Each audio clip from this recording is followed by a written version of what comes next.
What's up, friends? Welcome to another episode of Andre Unchained. I am super pumped for this one. I'm always super pumped for all my episodes, and it's just because I have like the most incredible guests that say yes to wanting to come and chat with me.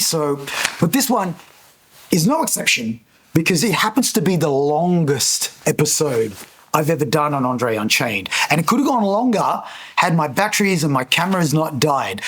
Now, who do I have? I have two female combat sports athletes on my show, who both have had the pleasure of beating the shit out of me in training.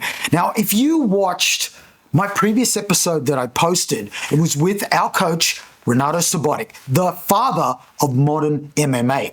Now, he has, I don't know what he's done with these two women, but they are absolute monsters. They're incredible in their craft. Faine Mesquita and Cass Payday Hay, both of which were fascinating to chat to. We talked about everything from combat sports to women in combat sports and the differences between women in combat sports and men in combat sports. So this conversation was quite riveting, and the insights that they shared, not just, about the actual sport themselves, but just stories outside of the sport pertaining to their lives and how they got into it and just their journeys, basically. Now, these two train together quite a lot, and I just thought it would be awesome to have the both of them on because they're just super intelligent, super fascinating, unbelievably talented mixed martial artists. Anyway, I can't wait to present this episode to you. Faine Mesquita and Cass Payday Hay. Enjoy. Bye.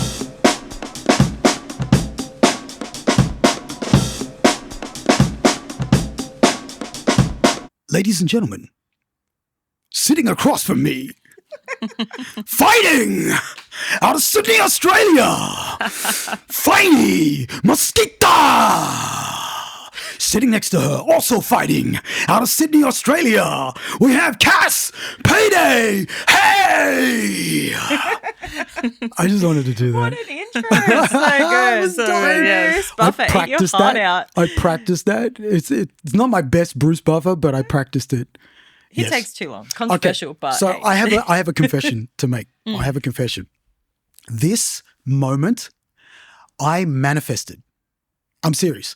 This moment, I manifested and I visualized it because I remember I contacted Faine and I said, I wanted to have you on the podcast, and I've always wanted to have you on. I've got a list of all the people I wanted to have on this when I wanted to do this. Awesome. And then when I saw the two of you training together a lot, I thought to myself, that would be an awesome episode if I could get these two on at the same time. Yeah, that's pretty cool. But I knew you're super busy and your training schedules are crazy. I just didn't think that would ever happen. Next minute, the first day I go back to the gym after months of not being at the gym, I bump into Faine. We have a chat. She's like, let's do it. And then I bump into you. And then you said you couldn't do it. That's true. And so we'd organized it. And then you said you could. And here we are. Magic. Crazy, right? Magic. Crazy. I want to thank you guys for coming as well too. This is important. This podcast is basically about all the things that I'm really passionate about in life, and there's stories and people that I want to share to my viewers because of the fascinating stories and lives that you guys lead. Because I feel like, what you guys go through, anybody that isn't exposed to this world can definitely benefit from your insights and your perspectives. So thank you. It's a pleasure to be here. Thank I you. appreciate the thanks. Thank you. It's such an intro. I'm like, I don't feel special. Like I'm just a normal person doing normal things. You're not. But hey, you guys are anything but normal, and I want people to realize what you do, not only for your careers, but what you put on the line for your sport, for your family, for your careers. It's not like, I don't know, playing tennis or playing cricket. If you know what I mean. I mean, that's definitely, an athletic sport, but it's anything but that. Most of the time what you guys are doing is potential life or death. You could get seriously injured in there. From. 100%. You could get seriously injured, even though it is a very safe sport. There is that possibility. So what I'd like to start with is, so my viewers can get to know you guys, is basically just a little background history on where you decided, and we'll start with Faine. Yes, you'll get it. You'll get it. I believe in you. You know what? It's the same as when I have friends of mine that are they them, and I keep saying her and she, and they got to correct me. Yeah, forget about how it's spelled. Just think about the Faine. sign. Yes, you Faine, baby. That's it. All right, cool. All right, I'll get that. So, from where I don't want you to go all the way back into your history, but I would love to know from where there was that moment that you decided that this was a path that you wanted to go down. As a professional? Well, not so much a professional, but because I would imagine in the beginning, your I guess your desire to want to do this sport was just maybe I'm going to try it and then see how it goes, and then it would have gradually built from there. The better that you got at it, and the more you felt more confident. But where was that moment? Kind of like a catalyst, I guess, for when you decided, all right, this is my thing. I think it was when I started jiu-jitsu. Okay. Previously, I did ninjutsu for. What the hell? I know that's funny. That's crazy. Like running on roofs and stuff like that. Potentially.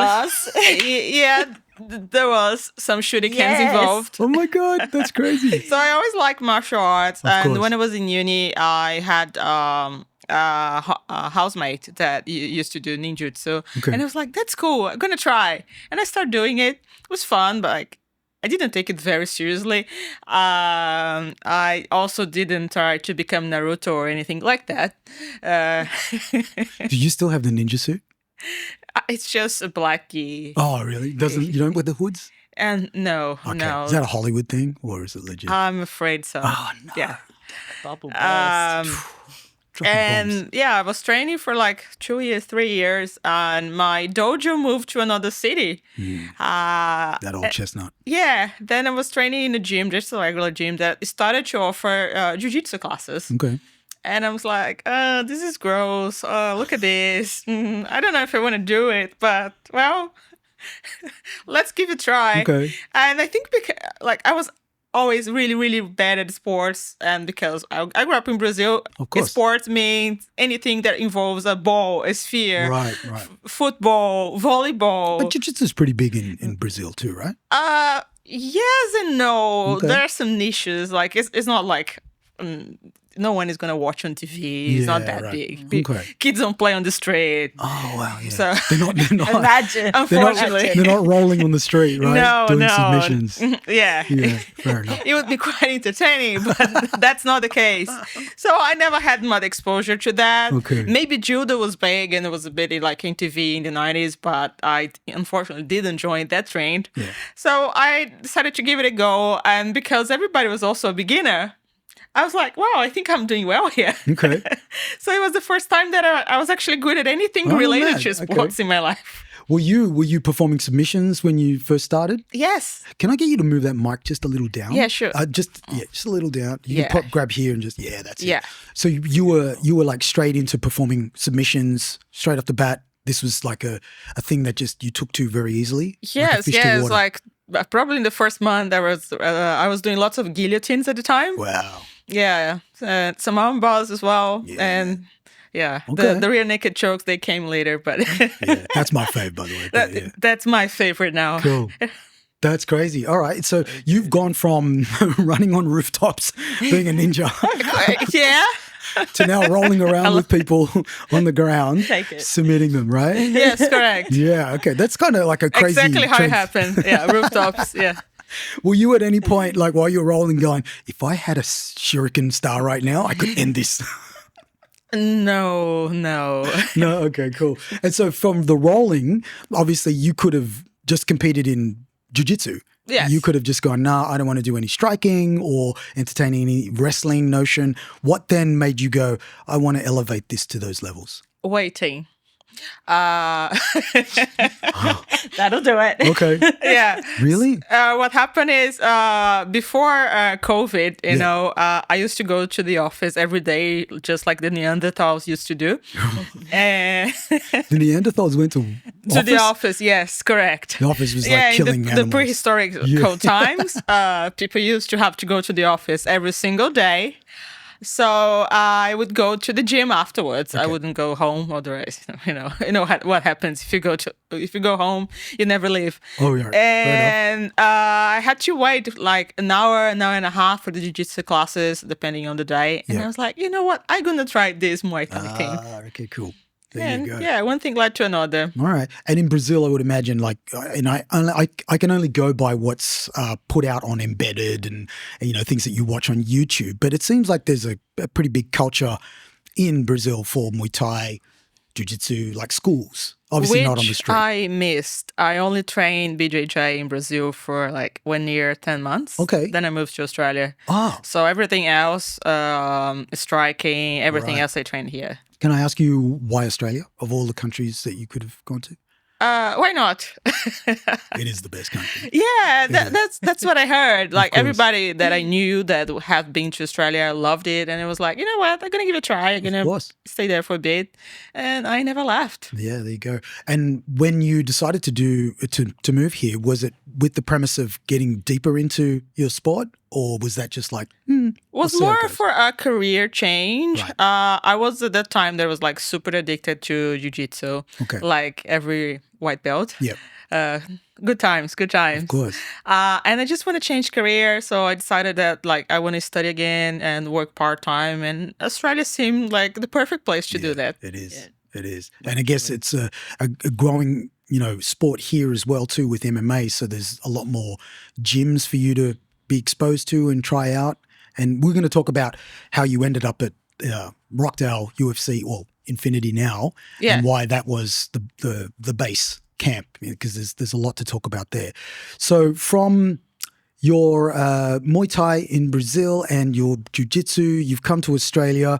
Did you get a job? What happened then? Did you have a degree that you fell back on, or you just did whatever just to enjoy your experience? So I had a degree in Brazil, a law degree. A law degree? Which is absolutely useless here. Okay, basically, you study law, you cross the border, you're not a lawyer anymore. Right? Especially because in Brazil, like, it's civil law, and here we're common law. So yeah, right. Okay. Also, I didn't like it. So why I would do the same thing again? 100%. Yeah, no, that's it's funny, like some people, they will fall back on things that they've learned in order to, just get started, but that's pretty bold. That it was not even an option, but maybe I would have if I really needed. So I got a job in a jiu-jitsu gym to start with. All right. We're getting deep now into the jiu-jitsu. Exactly. I was either there working or training. Okay. And in the meantime, I was studying. And I ended up moving to software development. Oh, wow. Okay. Got a job in that area. Yeah. And then I... Did the people in software development know that you could, like, literally kill them? I think so. Quite a few of them, they follow my journey. Oh, okay, cool. Yeah. And would they come up to you, Faine, we really need you to do this, but only if you want to? No. I'm pretty chilled. Yeah. But it's good to let them know, because, if I show up bruise or... Of course, yeah. Yeah, they know where it came from. Look, it looked like you probably did Fight Club. Yeah, it never happened though, but you never know. Okay, and so now you're doing software development, you're training jiu-jitsu at night, I would assume. What then made you decide, okay, I'm going to pursue this seriously and start competing? I think it was because I joined a few jiu-jitsu competitions. All right, there you go. Not many. I would have this joke that once every second year, I join a jiu-jitsu comp. Mm-hmm. And I felt nothing. I didn't get excited. I didn't feel scared. I was like, okay, I'm just here and just another day, and I'm just going to roll with this person. So I felt like MMA would be a bit more thrilling, more unpredictable. I can see where you do it. Yeah. That's awesome. Okay. And I was like, you know what? I'm going to try this. Yeah. And that's how I had my first fight scheduled. Wow. And so how long after you came to Australia, you got into the grand scheme of things, work, jiu-jitsu life, competing in jiu-jitsu tournaments, how long after that did you start your first, or have your first sort of amateur fight? A lot of time. I came to Australia in 2015. Okay.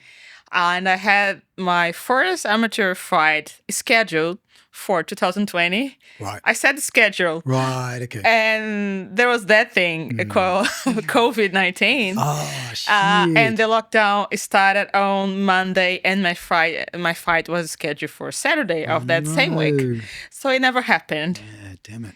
Yeah, so it took me an extra couple years until I could have a fight again. Yeah, wow. And that's a long time. But I guess it's time for you to develop your skills and sharpen them. But again, it's hard during COVID, right? You're training with people. Yeah, even training was compromised. Yeah, 100%. We needed that bubble that Dana provided for the UFC. Yeah. Was it in Dubai or Abu Dhabi? Remember, he it was an I island. just remember calling it Fight Island. Fight Island, yeah. My geography's so bad. I'm yeah. like, it was Fight Island. That's all we need to know. Yeah, 100%. It's a great name. It's a great name. All right, that's a pretty incredible journey, and we'll tap more into that. And so, Cass, yourself, when did you decide? I would imagine is this something that you decided later in life that you wanted to take seriously, or were you doing something in the sporting arena and then shifted gears? What were you doing before you just decided to? Not punch faces. much. I definitely don't have an athletic background. Okay. As a child, I did dance.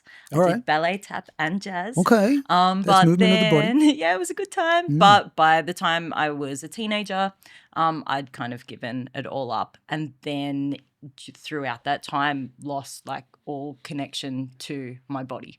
Right. Essentially, I just was like very in my mind. And it wasn't until I started practicing yoga that I started to connect mind and body again. Yeah, right. Until then, I was like just bumping into shit, always being clumsy, not really respecting the physical being that I was at all. So then blah, blah, blah, yoga. One of my good friends had a bad breakup. Right. And she wanted to feel strong again. And so she organised a trial at a Muay Thai gym and asked if I would go with her. Of course. So I went along. I'd always been interested in martial arts. My mom's Chinese. We watched a lot of like traditional martial arts movies when I was growing up. That's awesome. I always thought it would be really cool, but I didn't think that I had that. Yeah. So yeah, I went to this Muay Thai trial. I'm not proud of it, but I was so hungover. Okay. It was really bad on all the levels. Sure. But something about that moment was like, this is pretty cool. I think I'm going to stick with it. Okay. I was not committed at all in that time. I had a job where I traveled quite a lot and couldn't get a routine going. And I also, drank a lot. Took drugs a lot, blah, blah, blah, blah, blah. Hey. we all go through those stages. We've all been there, baby. Yes. I do joke that I've had like a couple of lifetimes quotas. So now I've got to I've flipped it on the other side. I've exhausted my allocation for this lifetime times a few more. Sure. So I guess in that journey and just continuing to pursue martial arts, that's kind of what shifted the balance for me to be like, I think I want to live a healthier lifestyle. Right.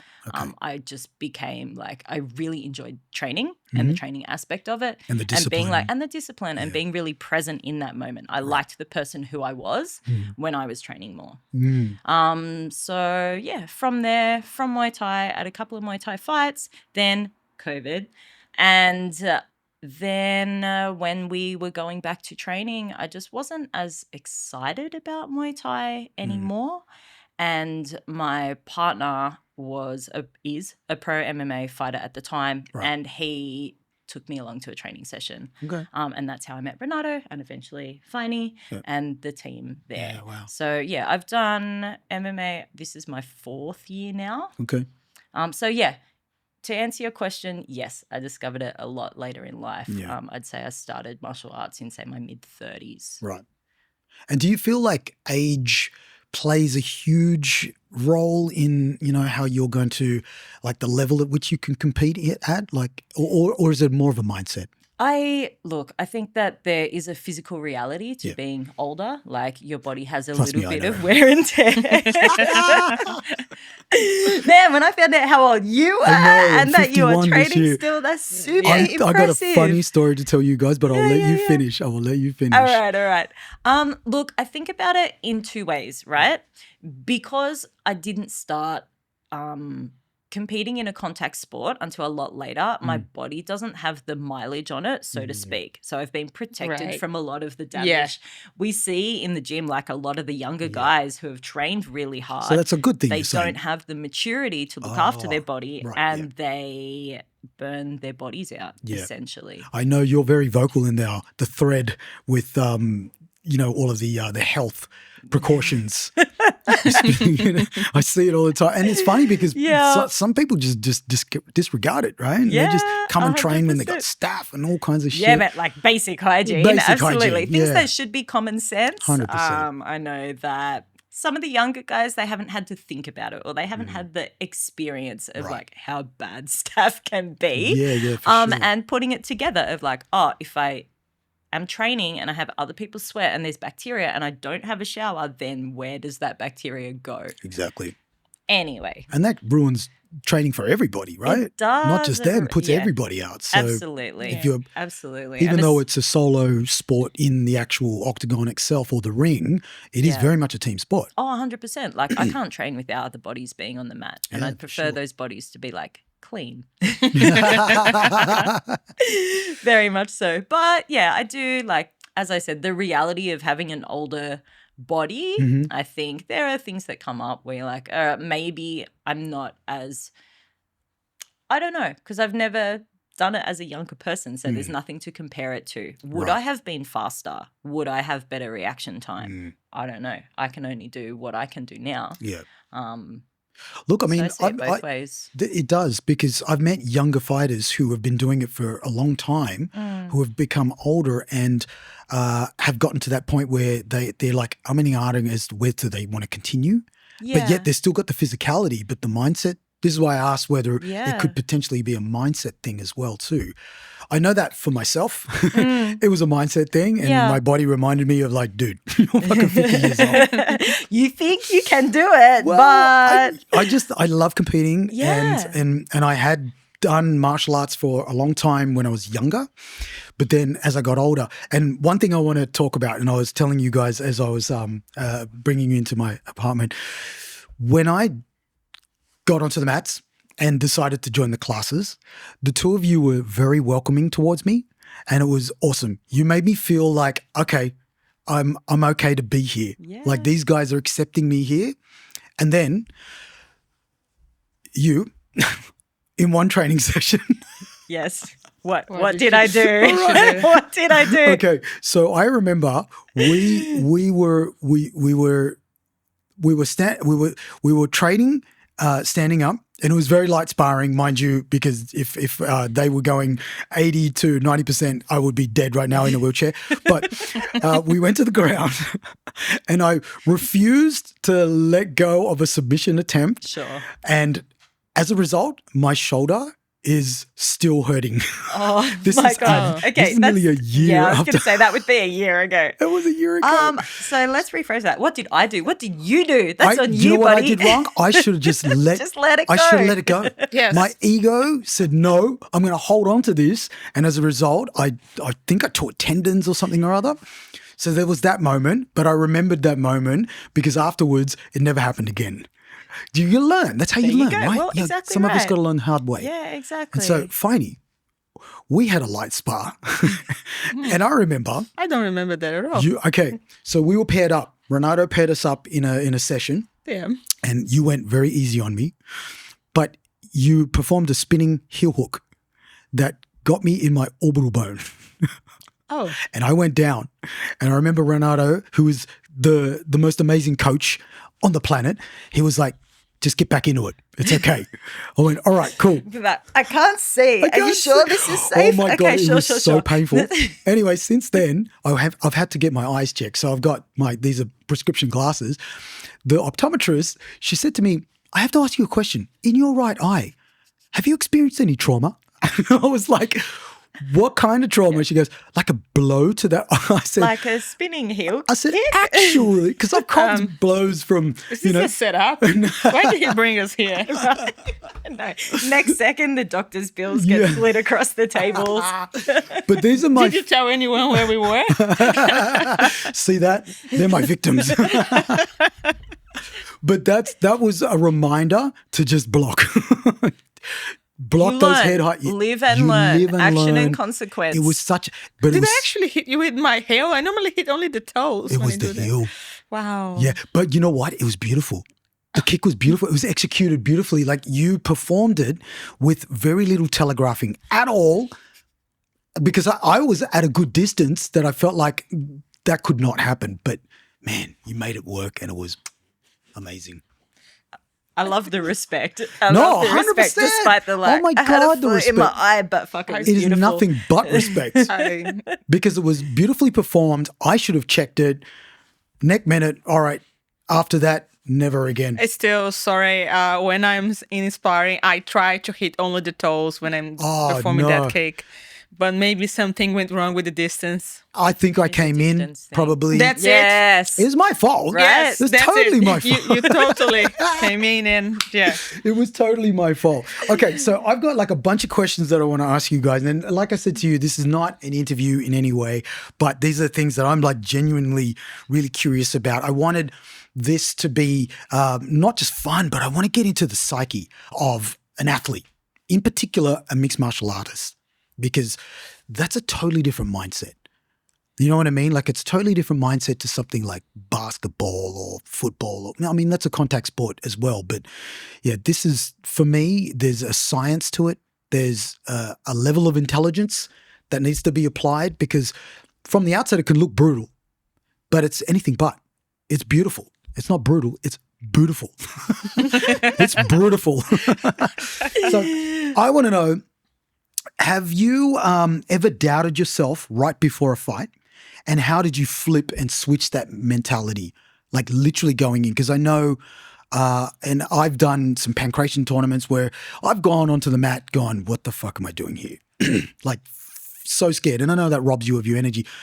Have you had those moments, and how have you flipped that to get in there and just take control? Let's go first. You go first. Look, I'm full delusional, and I think you have to be. Okay. All right. That's interesting. I don't ever think I'm going to lose the fight. Oh, that's great. And I think that's the mentality, because if you're going to get locked into a cage with someone else and that's it, you're on your own. Right. Probably is the best if you think you're going to win. Like if you were really doubting yourself, you're already like halfway towards your loss. Right. Okay. And does that work for when you're in the room before you go out, before your walkout? Are you in that room just anticipating, waiting? Like, the moment I see my opponent, I like, oh, this next is more, and look at her. Okay, you're like, breaking them down. Yes, Okay. that's how I see it, and I really don't feel scared. I really don't. Wow. And yeah, That's a scary fighter. It is. Because you're literally going in there to have fun. I mean, like I said, it could be a bit delusional as well, because look, I lost my first amateur fight. Right. And yeah, it was really bad. I torn all my arm ligaments. It was an arm bar. So sometimes it doesn't work. But I think it helps me. It definitely helps me. Definitely. And it could be confidence. I would reframe that word of delusion to confidence. You know what I mean? Like, you've got a confidence. I do have confidence, but at the same time, I refuse to think about any other scenario. Okay. That's what I call delusion. Well, I mean, that probably makes for, somebody who's going to be quite successful as a fighter. What about yourself, Cass? Well, just quickly, I would reframe it as self-belief. Like, you believe that you are the superior opponent in that moment. I'd also like to point out that one loss is the only loss that you've had in your MMA career as well. Your debut was the only loss you've ever had. Wow. So I think it works for you. I definitely think it does, for sure. I do want to talk about the importance of a loss, because it is important. But before we do that, how do you flip that switch? Or do you get nervous? I'm going to be honest, I get quite nervous. Right. I definitely have a lot of doubt, both before the fight and just in my journey in general. I sometimes question, like, why am I doing this? And at the end of the day, like, it brings me joy. I love training. I love the people who I meet in this journey as well. When it comes to competition, like, there's always a moment where I'm like, similar to you, like, what am I doing? Yeah. Can I do this? Why did I think I could do this? Blah, blah, blah, blah. But I trust the training and the preparation that I've done in order to get me to that point. Right. And I specifically remember out the back of Beatdown Promotions, there was another coach and he was coaching his fighter, and the fighter was having a bad time. Like you could see the anxiety as he was getting his hands wrapped, and he's like, listen, when have you ever felt more alive? And that has sat with me so beautifully since that moment, being like, this is a privilege. This is a privilege to feel these extremes of human emotion. 100%. And I just lean into that and just be like, this is really cool, actually. And does that help you just go in there and have fun? Yeah, absolutely. I think so. Fun's a bit of a stretch, but there are some guys out, like there are some fighters out there who genuinely love getting hit. 100%. I can name a handful on our team alone, you know? But yeah, I don't enjoy getting hit. I don't think I really enjoy the competition aspect, but I enjoy knowing that I pushed myself and that it was a test of all of the work I've put into that moment. Okay. So working towards a goal and pushing through something or pushing through myself who's holding me back. Sure. Yeah. Yeah. And so like I mentioned before about the losses, okay? Like how important do you feel it is for every fighter to experience that feeling of a loss? Do you think it's important or do you think it's not necessary? I mean, how do you feel about it? Or how did you feel after your loss? I think coming from jiu-jitsu, it's absolutely okay, you know. Okay. You don't even maybe now people count records, but when I first started, no one had a record in jiu-jitsu, and everybody's expected to lose eventually. So it's just normal. Obviously, I was more upset about my elbow cap being here. Was it that bad? Yes. Wow. Yes. But other than that, I was okay. I was like cheering for my teammates because it was a tournament as well. It didn't bother me in that sense. Obviously, I got more aware of what I did wrong, and I don't want that to happen again, this type of mistakes. Yeah. So it made me improve, but I don't get frustrated by the loss because funnily enough, I am not competitive. Okay. I am perfectionist, so I want to do my best. Okay. But I don't care that I lost to someone who also trained very, very hard and is a very competent woman that end up, being in the final and almost winning the tournament. Yeah.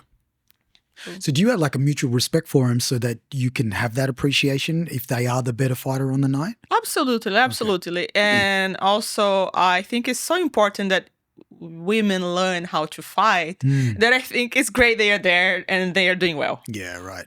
And in a moment like that, does it help to dislike them or hate them? Or is that not even a thing for you? You know how some fighters, they have that beef, they don't have that emotion. I don't normally have this feeling because I don't know much about them and I distance myself. Obviously, I got pretty upset and probably was one of my worst performances when there was a fighter who dug her fingers on my eyes. Whoa, okay. And, she kneed my nose when I was on the floor on an amateur fight, which was absolutely illegal. She was doing illegal moves. And then I got rage, pure rage. Right. Dirty fighting is like not worth respecting, Yeah. Right. And in that moment, are you able to calm that rage so that you can focus, or does it just get a hold of you and you just... Oh no, I just hit her hard. That would be so hard to calm your nerves in that moment when you've got so much adrenaline running. Yes, tell my coach. You would have to be not here to have emotions. No, 100%. Well, sometimes they help though. Sometimes they help. Sometimes you can't control them either. No, that's life, right? Yeah, in life 100%. in general, it's hard to control your emotions, let alone in an environment where you're getting hit and there's adrenaline pumping and there's a crowd and you've got a coach screaming at you too. There's so many crazy variables. Man, it's an unnatural environment. It really is. That's the best word for it. And what about yourself? Like when it comes to losses, do you feel you gain a lot more knowledge? I think that the phrase "you win or you learn," there's definitely some truth in that for sure. Yeah. I think that once you make a mistake that leads to a loss, it's very unlikely you'll make that mistake again. Sure. And it means that you have a focus when you go back to training of like, okay, what did I do wrong? This is what I'm going to focus on. This will never happen again. Yeah. Prior to fighting, I really didn't know how I would take a loss. Right. I am hyper competitive when it comes to very simple things Right. like driving, card games, things without real Are you consequence. road rager? Not a road rager, but say, for example, if there's a lot of traffic, Right. I'm going to be picking the fastest lane. Okay, sure. And if that car next to me got a little bit ahead, it's like, I'm going to get you. They don't even know they're playing with So me. you get revenge. But Right. Wow. no rage, but it's just like, I just want to make like the best decision Yeah. and show that I can do it. Anyway, so yeah, a lot of just things that should be fun as well. Yep. Especially before fighting. If I was losing, it would just be this internal feeling of, I don't want to do this anymore. Oh, right. Okay. Yeah. Yeah. Okay. Didn't have the resilience to dig myself out of being like not at the top. Yep. Once I was in fighting for a little bit longer and I understood the sport a bit more, I realized like how easy it is to lose. There's two people. One of them is going to win and one of them is going to lose. And it doesn't mean that the person who won was the better fighter. They were in that moment on that day. Or they could have just got better. They fought Or better they could have just got a for clean however shot. minutes it was. You know what I yeah, mean? exactly. Sometimes you get Left an unlucky. opening. Sometimes you were sick. Sometimes you had bad news. Blah, blah, blah. There's so many factors that go into who is a winner, who is a loser, la, la, la. So I do think that it is important to experience a loss for what it teaches you, and also for if you have a career where you are win, win, win, win, win, win, win, win, win. I feel like, I don't know because it hasn't happened to me, you would have this anticipation of like, I'm going to lose one day. Right. Or I wonder what a loss feels like. You haven't had that experience yet. So how will you take it when it does happen? That's exactly, that's right. It's important to understand how, emotionally you're going to navigate through an experience, because life is not always up, right? Yeah. It's so dynamic. Yeah. And if you can remain quite stoic through the ups and downs and not go along with it, then it just makes it easier for you to accept that loss is a part of life. Well, yeah, exactly. Well, 100%. you couldn't have said it better. Absolutely. It's just all lessons in life. Yeah, Like, and like you said about the whole concept of you being in that moment and experiencing this is enough of a gift and a win and a joyous that's it, occasion exactly. to It's just revel in that, right? 100% part of the human experience. Yeah. That said, To the extreme. yes, true that. Well, when I had my first loss, I was like very upset. I cried for a little bit. It's true. But then again, it was at a tournament and I rallied for my teammates and just wanted to show that I was there for them as well. Yeah. You can fall apart later. I think it was just the disappointment of how much hard work had gone into it.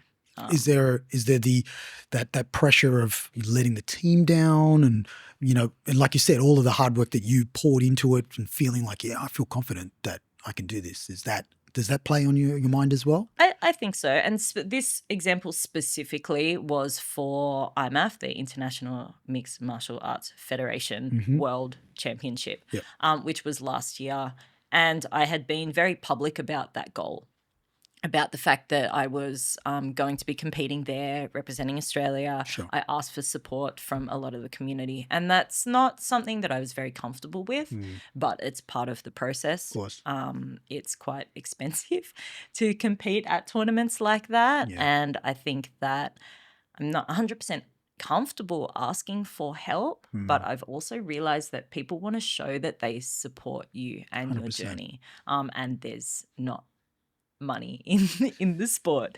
I want to talk about that because that's a side of the sport I feel nobody really gets to hear too much about, because I would imagine fighters don't want to say too much because they're fearful that promotions may catch wind or whatever. Or it's like complaining about a boss. The boss finds out. There's politics in everything, right? And the fight game is no different. 100%. But what you're doing for what little money you're achieving is putting your bodies, your mind, your future on the line. Like what you experience in that moment will impact for the rest of your life. If you have an injury, that's going to carry on with you forever. So like, how do you, okay, I want to get to the financial side of things in a moment, but how do you stay motivated knowing that the financial dividend sometimes is just not worth it compared to the punishment that you're, putting on your body. How do you stay motivated? For me, I would say anyone who becomes a professional athlete, it's not about balance anymore. You have to be super passionate, and you are in a way addicted to it. Okay. So you would do regardless of the money or not. Oh wow. Okay. I would. Not everybody, Yes. okay? Like, I'm not We'll talking... we'll ask LeBron James then. Yeah, no, I'm not talking about Neymar, who plays once every year. Yeah, right. Retired footballer in activity. But Whoa, when shots fired! Shurikens fired! It's okay. She's ninja. Brazil supports me on that. Okay. Okay, yeah. So the motivation... The motivation, I think, is always there. Like, you do it with this intensity because you like the sport anyway. Yeah. So I think, it would be great to also be paid and be able to dedicate yourself full time. Yep. But I don't see myself not going to the gym, finishing work and then going home to watch some series and that's it. That's the end of my day, and every day is exactly the same. I can't see that happening. Obviously, there is the chance of injuries. I was talking to my friend just today that I have the most crazy injuries that out of nowhere, I crushed a finger in the fly machine in the gym once, and she took me to the hospital, by the way. Oh my God, outside of the ring. Yeah. That's like the worst injury, right? And then we were sitting on a bench, on a wooden bench, where I...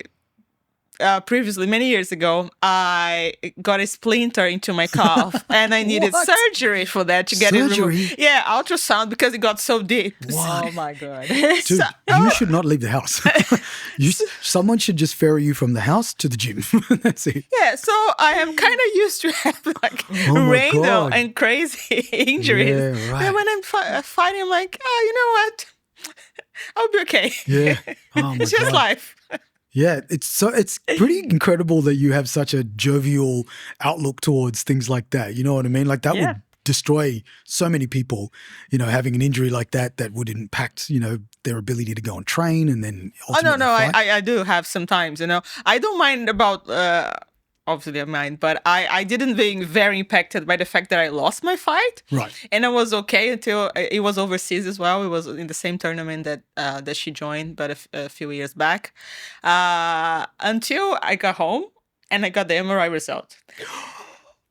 When I realized how bad it was, then I was crying every day for nearly a month.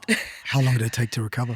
3 to 4 months until I could fully extend my arm. Oh my God. And then Were from you that... able to use it at all? Or is it I could hold light objects, but I couldn't fully extend and I couldn't bend. Wow. Are there reminders every now and then? No, you've fully recovered. Like it never ever happened. Yeah. Wow. You did the work. Yeah, that's important, right? Yeah. To do the prehab, the rehab, all of that work. There's so many, I know, athletes that will just go straight back into it. You know what I mean? That's on the steroids. Yeah, and that's the thing about starting later as well, which I also smarter. did. Yeah. Now, everything that is wrong, I go and check. I had like 7 MRIs in the last year and a half. Oh my God. Which is probably something that you cannot even afford when you're in your teens. Yeah, 100%. So, yeah. That's crazy. You're like an MRI poster child now. Yeah. Buy one. You should get a sponsorship. I think so. You should get a sponsorship. At a certain point, it's going to be cheaper to buy my own machine. I'm going to be there every week. Imagine having one of those at home. They'll make you more paranoid because you just feel like, that feels weird. Let's get a scan. Get my daily MRI. I'm sure it's not good on the I body, don't right? think so. Yeah, I the don't think it's radiation. recommended. Yeah, that's right. Yeah. What about yourself? How do you stay motivated? I just love it. Right. Honestly, I think it's this idea of like just continual improvement, this philosophy of Kaizen, like small and incremental, continuous improvement, just the challenge of trying to get a little bit better every day. Yeah. And I agree that wouldn't do this sport if you didn't love it. Yeah. And it's so multifaceted that we do have to be a little bit obsessive about it. Right. There's so much to learn. It's a relatively new sport. It's always evolving. Yeah. And again, like you yourself as a person is always evolving, and how you implement everything you've learned is as well. So yeah, I think it's a case of like people fight because they want to fight, or people train the sport because they're passionate about it. And yeah, that is easily exploited. I've got a question that I'm super curious to ask, because I know for myself, I kind of fall into this category, is how do you let go of like old habits when it comes to your discipline? Old habits of, you know, your stance or the way that you punch, or if you lean too forward, things like all those little small increments. How do you kind of like reboot the brain and then start fresh when you've done it for so long? I'm shaking my head because I'm like, I don't think you ever do. I think really? all those old habits will come out at some point, especially when you're fatigued or you're put under pressure. But it is about learning new habits and just drilling these continual repetitions to kind of teach your body a new rhythm and a new pattern of movement is what I believe. Okay. And if someone was listening to this and they, you know, probably weren't interested in any kind of combat sport, but are more interested in the way that you guys deal with habit forming, because habit forming is super important, right? Yeah. I feel like that's more important than motivation. If you've got good habits, you don't really need motivation. You just do your habit, right? Yeah. What habits have you guys I want to say accrued over time that you just follow strictly and never waver from?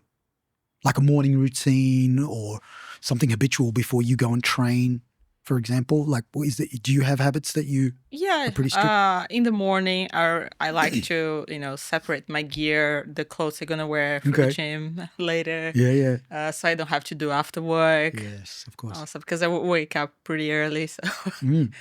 what I'm going to do before I start working. That's really important, because what you don't want to do is you don't want to be so congested in the mind with things that are so mundane. So doing that prior, so it's just like put it on, it's there, it's great. Steve Jobs used to wear the same outfit every day because of that. Sometimes I even prepare for like 3 or 4 days. I'm going to wear this on Monday and this on Tuesday and this on Wednesday. Wow. So because I get home sometimes so late that I don't want to think about the next day. And and sometimes I want to train the morning as well. And if I do this the other day, like where some days I have this time at home and I only gonna start working like at 8:30 and I'm awake at 6. I prepare everything. But if I wanna wake up and go straight to the gym, I already wanna have my clothes there waiting for me. Love it. I love it. So, and that's the only habit that you are pretty strict with? Look, I could do some meal prep more often. Sometimes I do, sometimes I don't, because I like to eat different things. And I don't know what I'm going to feel like eating. 100%. So that adds some, you know, surprise elements to my routine. Which I think you're allowed, because when you are in camp, like things are so strict, right? Yeah. And you can't enjoy the flavors of the world. So. Yeah, but I like to have one of those diaries like where you can see the whole week and which sessions you're going to do, and I try to plan on that. Right, okay. I really like my planners. Right. So I know how stacked is my week, and I like to look into that every day. Yeah, every day. Oh, okay, so tonight I'm doing this. Okay. And yeah. Yeah, that's cool. And what's your cheat day meal? Day? I've had a cheat week this week, actually. But no, but like, what's the go-to meal where you're like, fuck it, I've trained, I've done enough, I'm gonna eat some shit right now? Okay, it's probably these days it's a good kebab. Okay, Yes. all right. Or sometimes pizza. What kind of pizza? There is a very good 4 cheeses pizza that I found recently. Oh my god. Yeah. That's but crazy. You eat the whole thing, or just a couple of slices? The whole thing, but it's not that big. Okay. It's like one decent portion size. But any pizza basically with cheese and sometimes with meat, but this one 4 cheeses is just perfect. Hits the spot. And then after, when you finish, are you like, tomorrow I'm gonna work this off? Does that give you a little bit more fire to train harder? Yes, I that's what I tell myself in that moment. The day after, it's just another That's day. what I told myself. Yeah. What about yourself? Your Habits, Yeah, your pizza, habits. all of the above. Oh, really? Yeah, cool. I have my training schedule on the fridge. Okay. So I know exactly what the week looks like, and it's just to eliminate the decision making. Yeah. I'll pack my bag exactly the same way for Sure. certain sessions. Yeah. So again, that decision making is eliminated. Mm. I'll eat exactly the same thing for breakfast, for before training. Yep. Because both of those things I know that my body can tolerate before I go into training, and eating before training has been the biggest game changer for me as well. Right. Okay, cool. Absolutely. Other than that, I think just generally in terms of forming habits, identify what's important to you and make sure it fits within your values and your existing lifestyle as well. If we try to make too many changes at once, it's unsustainable, essentially. If it's not who you were or what you were doing before, having this very dramatic makeover of like, okay, this is who I am now because these are my new habits. Yeah. It's not going to work. So this idea of like habit stacking as well, what's something that you do every day without thinking about, Right.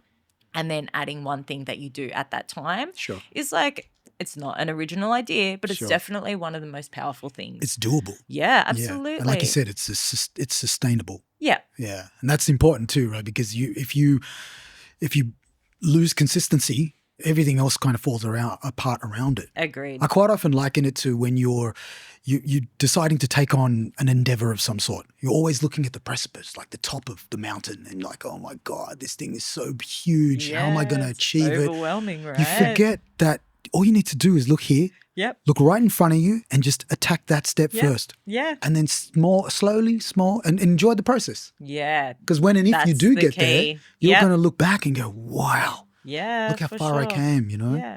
So, I try to, just with people in life, even with my daughter as well too, when, she wants to take on something that's like momentous, I'm like, just chip away. Yeah. I don't think we're designed to take on big, grandiose changes in our lives, like you said. It's got to be bite-sized chunks. Agreed. It's motivating for sure. Like have the vision, know where you want to be, but also take the time to figure out the steps along the way and make them as easy as possible. 100%. Because sometimes you're going to go back to some of those steps. You know what I mean? You're going to fall behind. And if you haven't appreciated that step, it'd be like, what the fuck is this step? Yeah. You know what I mean? It'll be a shock to you. Wait a minute, this wasn't here. Hi. Yeah. So it is really important. Okay, so I have another question. Now that we're talking about food, Oh, yeah. I want to get to weight cuts. And I want you to help me understand, because for me, as an outsider, I'm not obviously as pro as you guys are. I have a very confused perspective on weight cuts. And I just don't understand why you would want to do that to your body to fight in a certain weight class, because I understand you want to be the biggest in the weight class, blah, blah, blah. Please, talk to me like I'm a 3-year-old. Wow. Why? I'm laughing because we have such different perspectives and experiences all with the weight cut. So to me- much so when talk to me I about say your- I'm cutting weight, Faine's like, you don't even know what it is to cut weight. I can't believe you call it cutting weight. Blah, blah, blah, blah, blah. Is that because your metabolism is fast and you don't really need to, or is that? My walking... She won the lottery. I won the lottery. I'm Okay. pretty small for What the division are weight you fighting? class. I fight at strawweight, which is Strawweight. 52.2. Okay, wow. My walking weight is not that much above it. Okay. To the point of me like actively working to bulk and put on weight and use can't. things like carbohydrate powders Oh my when God, really? someone is like, I can't have any carbs this week. I hate you. So we have a little point of friction along these Okay. lines for sure. So yes, I have my experience of not having to do drastic weight cuts. Right. But also my experience of I studied a postgrad in nutrition and So you know as a healthy well. way to do it. It's not about that. It's about I appreciate the science behind it, Right. and that's really interesting to me. Okay. And then applying it as well. So you're able to like literally tweak with like little adjustments of your intake and Yeah. calories to Yeah. the kind of weight that you want to achieve at a certain time. Absolutely. Well, like when it comes to if I have a fight coming up, Yep. I don't change anything. Don't look at me. I don't change wanna hear it. anything until like fight week. But you stay ready. It's almost like you Essentially. stay ready. Yeah, like, okay, if someone 'Cause offered me... you could binge and get pretty That's- unhealthy if you wanted to, right? No. Not even eating really bad food? Nah. Like Well, Macca's? You ate Macca's for a week or No, something? I don't though. Okay, That's the right. thing. Like, yeah, my usual diet that I really enjoy food, Right. but I'm plant-based as well, which Oh, is a okay. disclaimer there. Okay. Vegan? So yeah. Yeah, right. Wow. Yeah. Fries are vegan. Fries are vegan. I could eat fries every day, but I still don't think I'd hit my caloric intake that I need to hit. Wow. So yeah, it is notoriously a little bit harder Right. to eat the amount of calories that you need to eat, hit your Sure. protein target, blah, blah, blah, blah, blah. For me, over time, I've learned to do it, and it's not something that I even think about anymore. But it is also a little bit easy for me to fall off and end up not eating enough to maintain my weight. The minute she's there at Churrasco, oh no, you're vegan, so I don't know if there's a vegan like option there, but yeah, you're walking past going, So yeah, I think that there's definitely a benefit to being closer to your fight weight so that you could take a last minute fight if you needed to Right. without being stressed about weight. That's something that I really enjoy about being that close. But like, total disclaimer, if I wanted to be heavier, I don't think I could. right. Wow. Your life must be It's so hard. Such a hard She's got it so life. tough. Well, that's good. I mean, hey, if you're blessed with it, why not, right? Yeah, indeed. But to talk about weight cutting Yeah. in general, though, why do we compete in weight classes? Well, I understand the weight classes, but I sometimes struggle with some fighters who walk around at a much heavier weight to what they cut down to, Yeah. and how unhealthy, potentially dangerous that can be as well too. If they just didn't accept, all right, maybe I need to move up a weight class. Yeah. Well, yeah. I know it sounds a bit rich now because I've just been bragging about how I don't have to do heavy weight cuts, but I Yeah. do strongly believe that it is a really unhealthy practice Yeah. if taken to the extreme. Right. I believe strongly that it is very beneficial to meet with a dietitian, Yes. get your DEXA, get your body scan, know what is a healthy weight to cut to, Mm-hmm. and what is a healthy weight to walk around at as well. Because they're like, being underfueled leads to injuries, being the smaller person leads to injuries. It is important to be a little bit bigger, stronger, but if it's at a cost of your health every time you do a bigger weight cut, I don't think it's worth it. Yeah, right. How about yourself? Well, Are you What can I say after this? plant-based, or you eat meat as well? yeah, I eat meat. Okay. That's yeah. Brazilian, right? I eat everything but garlic. Okay. My life is difficult. Okay? Right. What's with the Yeah. garlic? It's everywhere. I know it's everywhere, but what you're allergic to it, or you just I don't like don't it? like the taste. Oh my God, really? Yes. So healthy for And you. in Brazilian food, it's everywhere. It's everywhere. And then you go to Thailand, nothing to do but the garlic. Yeah, that's true. It's absolutely everywhere. So Okay. it's difficult. Yeah, right. Yeah. And so, like, a shred of garlic would just No. put you off the meal? Yeah. Okay. Yep. So what doesn't have garlic? When I cook. Oh, okay. But if you were to go out with friends, what would you order that doesn't have garlic? I order like some meat and veggies. I specifically asked Okay, to yeah, right. not have garlic added, and it's actually is a interesting thing because when I was a kid, like we didn't eat out. Okay. We only would eat at home, Mhm. and my mom she would always cook meat with garlic, Right. and I didn't like meat. Oh, wow. I didn't even knew that Okay. they were That it was like the garlic. distinctive things. And my brother was the same. To the point, like if there is garlic in the food, like he could be starving. He doesn't eat it. That's how Is- bad it tastes to Is it the us. smell or is it the taste? The taste and the aftertaste, because it stays in your mouth forever. Yeah. And on your breath and yeah. So it's I still- don't feel it, but I feel the taste, and I can't understand it. It's just it's really strong for me, and Yeah, it makes life difficult. I would imagine. But back to cutting weight for real. Back to the real weight cutters. No, I don't even cut that much. Okay. I also walk around a decent body weight. You're in the flyweight division, right? Yes. Yes. Okay. It's and just, for the viewers, flyweight is what weight? 56.7 kilos. Wow. Up to 57 if there is up tolerance. to 57. Yeah. Right. 57, yes. Wow, okay. 0.1.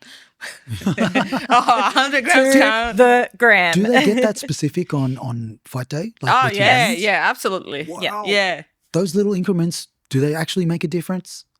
Yes. Wow. They do. Because when you rehydrate, you put back weight before you get in the ring anyway. Yes, right? you do. So in that moment, why do they make it so strict? Because otherwise, what's the point of having divisions, right? There's have to be but a I mean, limit. like the point, you know what I mean? You could be because like, that's the maximum. limit is the limit. You can be anywhere under it. You chose to Yeah. be very close. So now that's on you. And so the flyweight division is one that you feel really comfortable in? Yeah, I'm already a bit short, I would say, even for flyweight. There are so many flyweights that are taller than me. Okay. But I have a lot of muscle mass and I can't cut more than that. It's just not possible. I already walk around like 17% body fat. So that's not much for women. Sure. But obviously there is room for more. Of course. Because it's not proportion. Would you ever go up a weight division? That was my first fight. Oh, okay. The one that didn't end up well. Damn. So, no, I don't think so. Never again. Okay. All right. And they're going to be even taller. I'm going to probably have, I could potentially have like a 15 centimeters disadvantage. Yeah, wow. So I don't want to deal with that. I don't need to deal with that. So that's why we cut weight. So we know what expect size-wise. Right. Obviously, I would love that we would have like the same standards of weight, maybe just 30 minutes before the fight. That would be just fine as well. Yeah, so talk to me about that. Like, how does that work? So you've gone in and done a weight cut. You've gone in and weighed in. You've been approved, and then you rehydrate. How much weight do you put on when you step into that octagon? It depends. I normally diet like 2-3 kilos. Okay. And then on fight week, I manipulate my diet. So I cut carbs, water, So life enjoyment. You've already cut garlic, so you've already cut so much out of life. enjoyment's out. That's it. Yeah. And that gives me another maybe 4 kilos. So, from like 62 to 57, something like that. Yep. And you basically replenish water, all the minerals and salt, carbs, protein in roughly 20 hours time frame. Sure. There are some occasions like some amateur competitions where you actually waiting and you fight the same day. So I don't recommend. Yeah, because you're pretty dehydrated. You can't do right? that. You it's a different type of cut. Right. You do have to diet harder. I diet to 58 kilos, which is something I never want to do again in my life. Yeah, that's hardcore. Yeah, but basically, I just become a bit more strict with my diet because, like I said, like, which day is a cheat meal? It's when I feel like. Of course. I'm not that disciplined, with my diet. I get bored. I eat what I feel like eating. Yeah, you got to have some enjoyment. Yeah, right? and I train. You're about to go and put your body so through much punishment. that Life. I don't put weight, and it's not like That's it. I don't eat deep fried stuff. Right. I don't eat sweets. It's just that Oh my God, you're missing out on all. No, sometimes I do, but it's not something that like I don't need Sure. to have a No, I dessert get every it. Not day. an everyday Yeah, habit. No, yeah. but like deep fried stuff, I never have. So I already have pretty healthy habits. Sure. It's just like the quantity, like if you have a bowl of pasta, it has to be that bowl of pasta with some good cheese as well. Yes, of course. nice. Yeah, wow. Have you ever not made weight? No. No. I do want to say about weight cutting. Mhm. We cut weight because everyone else cuts weight. If nobody did it, we could just fight at our natural weights and it would be fine. And because it became this idea of like, how can you game the system by Right. trying to weigh in at one weight and then 24 to 36 hours later being 4, 6, 10 kilos heavier. Yeah, that's hectic. It happens. Some of Yeah. the guys we train with, they'll weigh in, be 8 to 10 kilos heavier when they get in the cage. And it's with that thought in mind that we cut weight, because we're like, well, 10 kilos is a big difference huge, yeah. on the day of the fight when it course. comes to things like grappling. Yeah. For sure. Absolutely. So, In your top yeah. game, having that weight on your Well, opponent as exactly. well, too. And there's like, I think it's an eternal conversation within the sport, within the industry of how do we make it safer? How do we discourage weight cutting? And Right. at the moment, there's no definitive answer. If it comes down to like you weigh in a few hours before your fight, yes, you've dieted harder, but people are a bit dumb and they would just dehydrate themselves badly and then get on the scale and then get in the cage. And the catastrophic injury you can get from like a hit to the head if your brain is dehydrated is like that's death. And that's very bad for the individual and for the sport. Of course. So, yeah. Are there some things that, like, I would imagine there would be potentially young fighters that are going to watch this and want to gain these insights from you guys and your experiences. Are there like a checklist that you could tell a young fighter, be aware of these things when you're cutting weight? If you don't know about nutrition and you don't know your body, see a dietitian. Right. Essentially, find out how much you weigh, find out what is a safe weight for you to cut, and get the advice on how to cut weight safely. There are a lot of ways that you can do it. Not all of it is healthy. Not all of it is safe. And at the end of the day, you don't win a medal for cutting weight or making weight or like being on the scale. Sure. You win the fight for fighting well. And if your weight cut is going to compromise your performance, what are you doing? Exactly. It's just a total waste, right? Of Well, all the I hard think work so. that you put Yeah. It's a shame. It's a shame. So, yeah. Just do things properly and get the advice that you need to if you don't have the resources or the knowledge to do it yourself. So when it comes to weight cuts and food and diet, how does that play on your hormones as a female fighter compared to male fighters? I mean, male fighters wouldn't have to deal with the menstrual cycle and so forth. How does that play a role when you're doing a weight cut? Does that have to be taken into consideration as well too? That's another hard one for me too.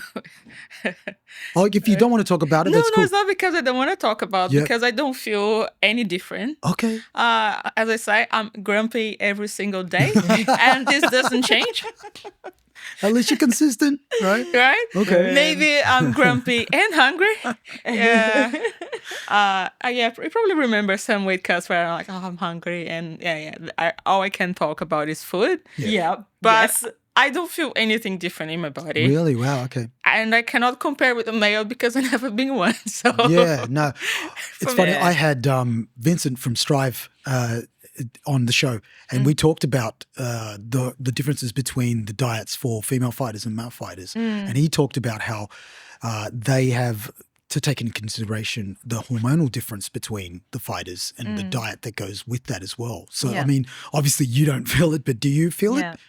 I personally don't either. Okay, cool. But I do know a lot of women who track their cycle and know from experience how much weight they'll put on at different stages of their cycle, because it is about fluid retention and different levels of hormones will cause you to retain a little bit more fluid, and fluid is weight, essentially what it comes down to. But what we are learning and what we are yet to learn is that there is a severe lack of research into women's bodies and specifically like how to get the best performance from an athletic standpoint. Right. So it's changing Yep. a lot, and Is it with sport more specific, or is it experience that as just well. sport I in would general? say I the would medical say, establishment. Overall, Oh, wow. Yeah. Okay. overall, because there's so many varying factors for female bodies, as we're talking about, like as we have these different stages of hormones, it's seen as a bit too complicated. Yeah, we need to make things as simple as possible in order to make replicable science. But it also means that your findings are only applicable to half of the population. So Everybody's what's body's the different, point, right? right? Yeah, yeah. Exactly. Even within a particular gender, everybody's body is different when it comes to genetics, Of race, course. age, Yeah. blah, blah, blah, blah, blah. But yeah, then add gender into that as well. Yeah, I think that we are seeing the tide turn a little bit. There's some amazing scientists out there. Dr. Stacey Sims is one who's like dedicated her life to women's bodies. Right.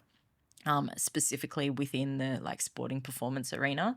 So yeah, I think that it's good that you said, was it Christian from Strive? Vincent. Vincent. Vinny. Previously, I think that it was harder to gain advice from dietitians if you were female because they didn't have that experience of working with He even female admitted athletes. that too, yeah. He admitted that. So I think that, over time, as we work together, we'll learn together as well. Do you think it's important for male coaches, because let's face it, there's more male coaches than there are female coaches. Agreed. Is it important for them to have this understanding or at least delve into if they're going to coach female fighters? I think not only for coaches, but again, for everyone in the health industry, because let's not forget, like in the 70s, which is, my mom was already born, like it was not that long ago. I'm in the 70s. Yeah, exactly. The medical establishment would say that women could not physically run marathons. Right? Oh, wow. We had that lady that was pushed away from the Boston Marathon, if I am not mistaken, because women were not allowed to run marathons. It's not safe. It's not safe. They say women can only fight boxing for 2 minutes because it's too dangerous for women to fight for 3 minutes. In the meantime, they have heavyweights, male heavyweights, who are, I don't know, over 100 kilos punching themselves in the head. What do you think is more dangerous? I don't know. So we have to remember as well that science is not apolitical. Science is basically created by who pays the check. Which is sad when you think about it, right? But it is. Wow, that's kind of crazy. So this is a question that I feel like this is important because it's pertaining to the both of you. Do you think female fighters are finally getting the respect that they deserve, or are they still battling an uphill battle? They are finally getting some respect. Oh, really? How does it work with promotions? Like sometimes it feels like it's almost like having the token brown person or the token Asian person in a scenario to make it more inclusive. Do you sometimes feel like in certain promotions that they're doing that? We've got to have at least one female fight on the card just to make it inclusive. Do you ever get that feeling, or is there not many female fighters to choose from? We talked about Sure, ducking. things can be true. Okay. Sure things. There are fewer women fighting, that's for sure. But you see sometimes that even when they have women in the card and they are clearly the best fighters in that card, they are not the main event, for instance. Yeah. Why is that? Oh, they don't sell enough tickets. Are you sure? Because correlation and causation, Of course. Some of the most exciting fights I watch in the UFC are all the female fighters. Yeah. They go hard. They don't hold back. Yeah, that's interesting. And with these promotions, do you feel there's some sort of kind of like wall put up because you're a female fighter and you're treated different to the male fighters? In my experience, I've never been treated differently as a female fighter by a promotion. Okay. I do actively look at fight cards and am more often than not like pretty frustrated to see not a single female fight on that card. Right. I agree that two things can be true. The female fight population in Australia and New Zealand is smaller because we have a smaller population overall. Of course. But I do believe that more could be done to have more female fights on the card. And from experience, like most female fights I've ever seen are as entertaining as male fights, for 100%. sure. Do you think that somebody could, or have they already like created a promotion where it's just a stacked card of female fighters? Well, obviously there was Invicta, right? And But there I mean are here in Australia. here in Australia, not that I am aware. I remember XFC ran an all-female card. It was probably 3 years ago. Wow. That's the one and only memory that comes to mind. In Muay Thai, there is a all-female promotion, but in MMA, I only remember one promotion having one specific card that was all-female. 3 years ago. 3 years ago. And I think that clearly there are female athletes out there, and it should come from there needs to be, I feel that there should be more recognition of the female athletes that do compete as well. For example, Australian MMA is seen as like the journalist of Australian MMA in Australia, right? Okay. He covers all of the promotion. He talks up a lot of fighters. He does a lot to promote the sport and particular athletes within the sport as well. He was once asked, like, what female amateur fighters are you excited about? And he said, I don't know any. Dude, your job is to watch fights, report on fights. You spend a lot of time talking up a lot of male athletes, and you can't name a single female amateur fighter across any of the weight classes. That's pretty wild, I think. He might have named one and then named a pro as well. Sure. Like, I was pretty disappointed by that, to be honest. So I think that it would help if there were more exposure from people who are trying to build the sport also. Yeah, right.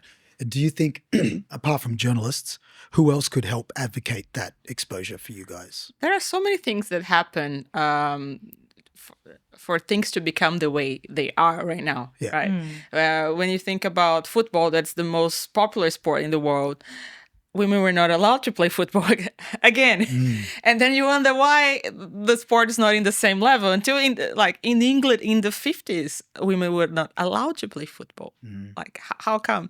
And coming from the 20s, where actually women's football was more popular because of war, etc. But we don't have the same opportunities to start with. Like, there are even some laws in certain places that don't let us do it.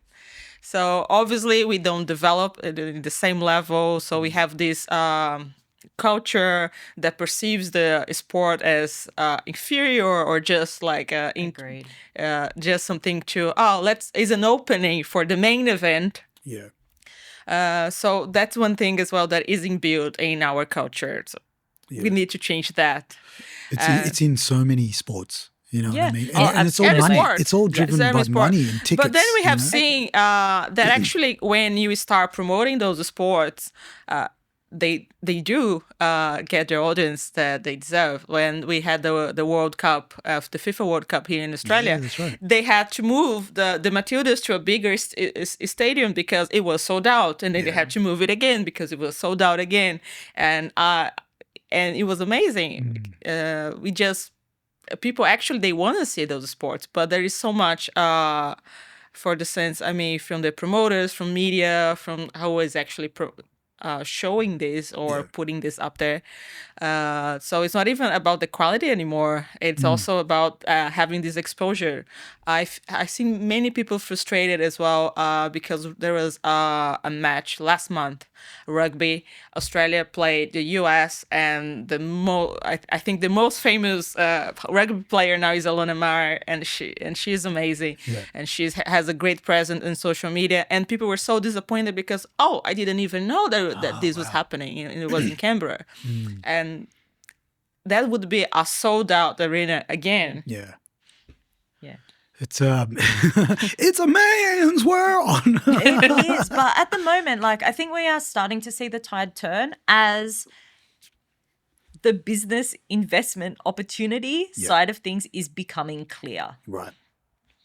And it's okay by me. Is development of female fighters important as well too? Like from an early age, like we do with every other sport, do you feel like that's something that's being built here in Australia with regards to mixed martial arts, like having young fighters come in, nurturing them and building them up? Because I follow a lot of female fighters online and they're unbelievable. Like they're just ridiculously skillful. But a lot of them are international fighters. I don't know about the Australian scene with regards to female fighters and the nurturing. I know in, say, music back in the day, if you were an artist and you were discovered, you'd get nurtured and blah, blah, blah, and then get released. Does anything like that happen in the mixed martial arts world? Other than like a coach finding you and going, oh, you got potential, that kind of thing? I think mixed martial arts is a very unique sport in Right. terms of it is full contact. And so it's difficult to nurture people from a young age because you don't compete in it from a young age. Because Neck minute in Thailand. Have you seen it? Well, yes. What the fuck? Yes. And I they're am good. right. I mean, it's hard to watch, but damn. Of course. I am speaking from like a strictly Australian Sure. perspective as Yeah. well. The feeder sports into MMA, like the best kind of foundations you can have Yeah. for MMA, I believe, are boxing and wrestling. Boxing is a pretty big culture. There's not many young women boxers, young female boxers. Right. You're not encouraged to go into boxing from a small size. We haven't really had a strong wrestling culture here either. Yeah. Again, I believe that that's changing as well. But all of these kind of smaller feeder sports, they're very male dominated also. I teach kids at the gym, and we'll have one girl in the class. Right. I don't know how to change that, if we need to change it, if it's for a particular reason. Like, we have to acknowledge that kids are drawn to different things for different reasons. Sure. Would you find that there's more women in jiu-jitsu Yes. And Muay Thai. and Muay Thai? Agreed. Isn't it? It's crazy. Like, because it's like the two disciplines are pertaining to mixed martial arts, and Yeah. all you got to do is just glue it with some wrestling, and you got an MMA Yeah. fighter, right? Yeah. But I think with those two disciplines, a lot of people are like one or the other. You know what I mean? Like they prefer stand up or they prefer jiu-jitsu, but they don't really want to cross the two together, so to Yeah. speak. I think it's really hard to learn a new thing as well, especially if you've been pursuing something for a while. What I am really encouraged by is, yes, the growth in both Muay Thai and Jiu-Jitsu. And in the past few years, there've been like some very active women trying to bring the community together and hold all female events. And we've seen the response to that has been really encouraging as okay. well. Yeah. All for right. So sure. at least there's some hope. Always hope, man. Always what are you hope, talking man. about? There's Always always hope. All right. If you guys couldn't fight, if your fighting career, for whatever reason, whether it be you just don't love it anymore or you were injured, what would you do? What I would do?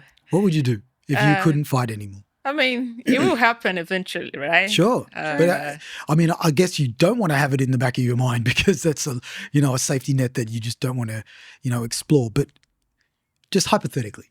Okay, so I would rather retire from the sport than having the sport retiring me. Sure. So I have contemplating a few things. All right. Depends. Like if I could still do sports, probably I would just stick to lifting weights. Would you teach? Teach. Would you teach the sport to younger fighters? I don't know. No? Okay. Maybe too old. That sounds like a no. That was a very diplomatic that no. was a hard no.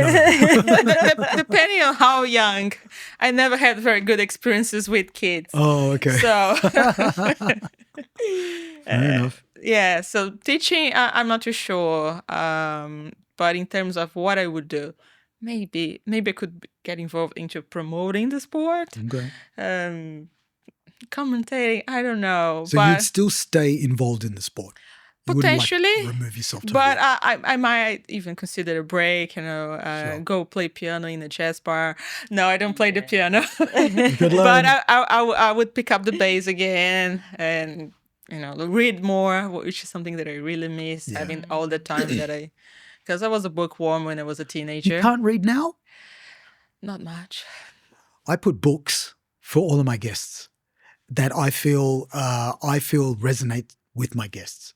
And I don't know if you know Clementine Ford. I do. Yeah. Yeah. I've And read this a book lot is of her brilliant. works. Yeah. It's very I actually good. gave my daughter Florence Givens Women Don't Know You Pretty as a present for her to embark on that journey. I like I read that. actually a lot of books about feminism. Beautiful. Yeah, they're all down there. Good. Okay. Yep. Yeah, Very yeah, good. Oh, yeah, yes. they're I all down see. I there. see. Yeah, and that's why I put that there.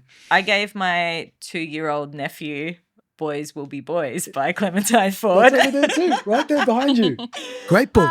So Beautiful. interesting Yeah. that she had a boy as a son. Yeah. And then having to navigate through, her ideas of the patriarchy and then, trying to bestow that wisdom on her son. That was a really interesting book for to sure. read. So it was maybe one day we'll graduate beyond picture books to reading that actual book. But my sister and brother-in-law have both read it as well. It was interesting. I posted on social media that I was reading that book and the backlash of people coming out of the woodwork saying like, I can't believe that you would read this or support this or put these ideas into your young nephew's mind. It's like, Wow. it's How dare you? Yeah, right. How dare I? I think it's important for all of us to at least have the option to make a decision as to which path you want to sort of go down and pursue or even support. Yeah. But if you're not given that, especially young men, I think it's super important. And I have a daughter. This is why I've decided I want to, I want to learn. Yeah. You know what I mean? It's important for me to, understand my daughter and what she's going through and help her navigate and help me navigate her experience in life, if you know what I mean, while I'm still alive. So that's why, I think it's important that we all, like most young men, get a chance to at least read some of these books, whether they connect to it or not. I think it's hard because maybe they're not surrounded by other men that will support them in that. Yeah. That's a difficult thing in this world now. It's, you've got male role models like Andrew Tate. Don't even. For most young men, which is like, fuck, wow. Yeah, toxic as fuck. Yeah. But, I think that the human experience is so wild and varied and it's just a shame to shut ourselves off into like one perspective. Yeah. So I think it's important for us to understand one another. Exactly. You know what I mean? How else are we for supposed sure. to evolve? How else are we supposed to evolve? Okay, now let's talk about your walkout song. Oh, What is your walkout song? Feeling Good by Nina Simone. Bum, bum, bum. See that record? Yeah. Nina Simone. Stereo, that Yes. album? Yes. I love it. Yeah. Beautiful. She's, Like, I love the song. She's probably like my favorite or second favorite artist. okay. Is a tie, her and Billie Holiday. Ooh, Really difficult. She love your jazz. Yeah. Right. And everything that she represented, like for the civil rights movement, like she had. She's such- hardcore. Yeah. So Hardcore with her husband too, as well. Oh, that guy. But he was pretty hardcore with her too. So. Yeah. So yeah, I love the song. And just sets me like Is it the dance version? Because there's a dance version. No of that song. no remixes. It's strictly no remixes. Purist here. It's jazz or Purist. nothing. Right? Yes. Because that's actually pretty much my mindset when I'm getting to the cage. I don't need one of those like really heavy hippie hops. Who am I Mr. kidding? Worldwide. Like I'm a 57 kilos woman. Like I'm not gonna be like no. Okay, fair enough. Hey, am I correct in saying that this supporter shirt of yours is inspired by Nina Simone? It's definitely An got homage to at some point when we were doing the design? Yeah, a little bit. It's got a 60s vibe to it. Yes, Very that was nostalgic. the inspiration, like those the typography. Of course. Also, I think it was the Mexico's Olympics where you had that podium. Yeah. Oh, that's where you got this. Okay, cool. I get it. Yeah. Okay. All right. That's cool. And what about yourself? What's your...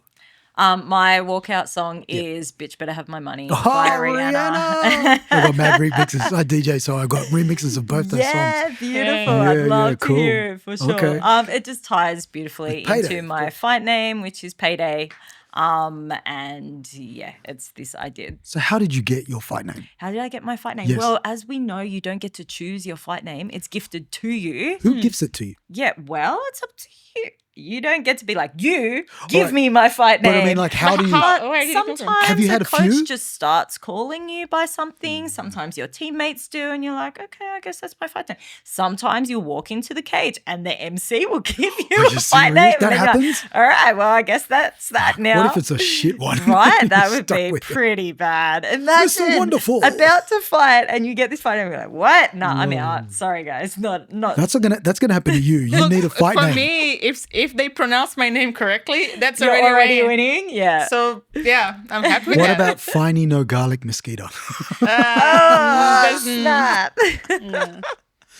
What would be a fight name that you would consider? Surely you've thought of We've done it. this for years. Yeah, we have been trying. We did not Surely have a you've thought of it. conclusion yet. No, it doesn't. Can I get you to turn the mic just back? Oh, yeah, that's sure. it. Yeah, you've not thought of, like, you don't, I thought, but nothing not one makes thing? sense. Okay. No. I tried like some inspiration from like sci-fi, some books that I like, but no, nothing makes sense. This is the mission for your listeners. Find Faine Mesquita. This is good that A you fight didn't name. mention something, because then they'll start calling you that, and then you don't have control over it. Yeah, I know I do actually. I'm just gonna ignore. Okay, do you guys have like superstitions?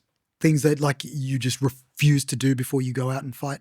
Or socks that you got to wear, or underwear that you got to wear? No, I refuse to have them. You don't want to play into that? No, absolutely not. Okay. I don't want to have a superstition or a ritual, because what if? Yeah. And yes, that's playing into the side of like doubt and course. anxiety. But Yeah, yeah. what if I can't find my lucky socks? What is that going to mean? What is it going to do to my It's in the psyche? wash. What is the superstition? It's something that I might not be able to control. So I don't want it to be able to control me Right. in a critical moment. Fair enough. What about I yourself? don't have a superstition, but I have a big fear actually. Okay. When it came to fighting about wardrobe incidents.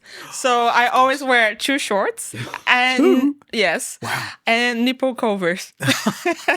That's a thing? Yeah, that's a Oh thing. my God, what is it, a suction cup? No, just they're silicone and they just glue to your skin. Oh, wow. Is that because you don't want to chafe it, or you just don't want to expose it?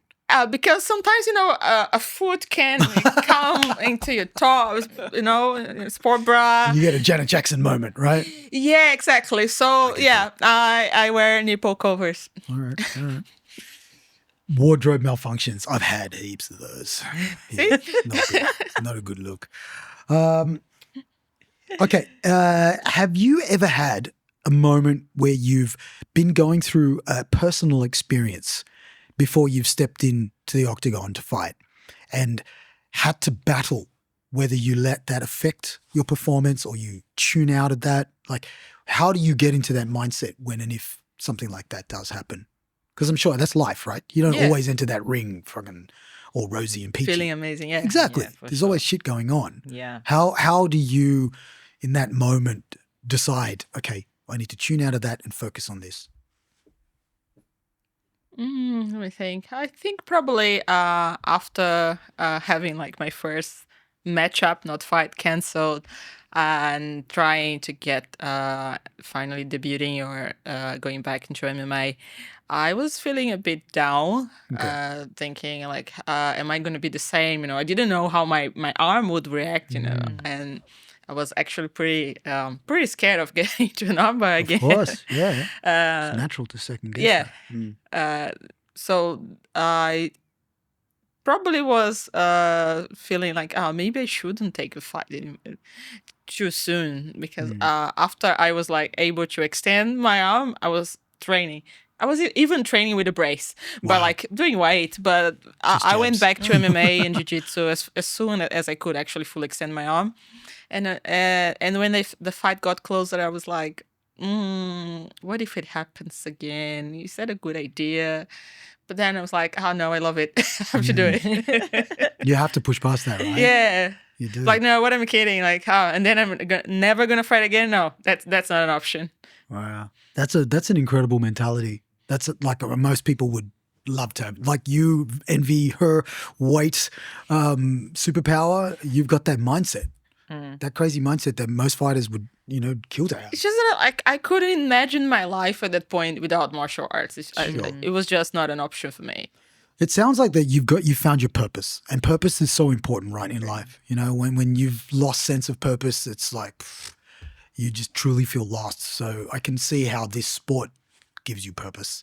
Yeah. And that's enough to get you up in the morning, get out there, get beaten up, and go back and do it again. Yeah. Yeah, man. 100%. What about yourself? I've been super lucky. I haven't been in that situation. Okay. apart from a physical injury. Right. So I've had 2 fights where I've gone in with an injury. I think that most fighters go in with something they're a little bit worried about. Yes. Yeah. I'm talking more about like a personal Yeah, exactly. family I've been matter or- really lucky to Okay, not that's have awesome. been in that situation. Yeah. What would you do if you were in a situation like that? I think it comes down to values, like what's important to you. Okay. At the end of the day, if I still wanted to compete, if that was still important to me, I would draw inspiration from whatever was Right. happening. Okay.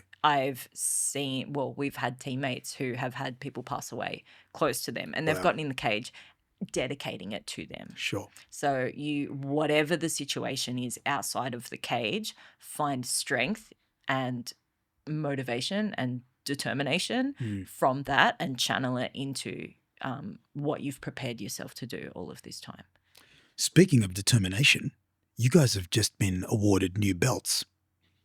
That's true. Yes. Yeah. And the thing is, if people don't understand or even know jiu-jitsu and just how long it takes and how much hard work you've got to put in, even just to achieve a stripe on a belt, right, let alone a whole belt. So you've achieved a brown belt Yes. and a purple belt. Yeah, correct. Now, these accolades are huge. They are ridiculously Thank you. huge. They are. And if you aren't familiar with the sport, we're talking years and years of training.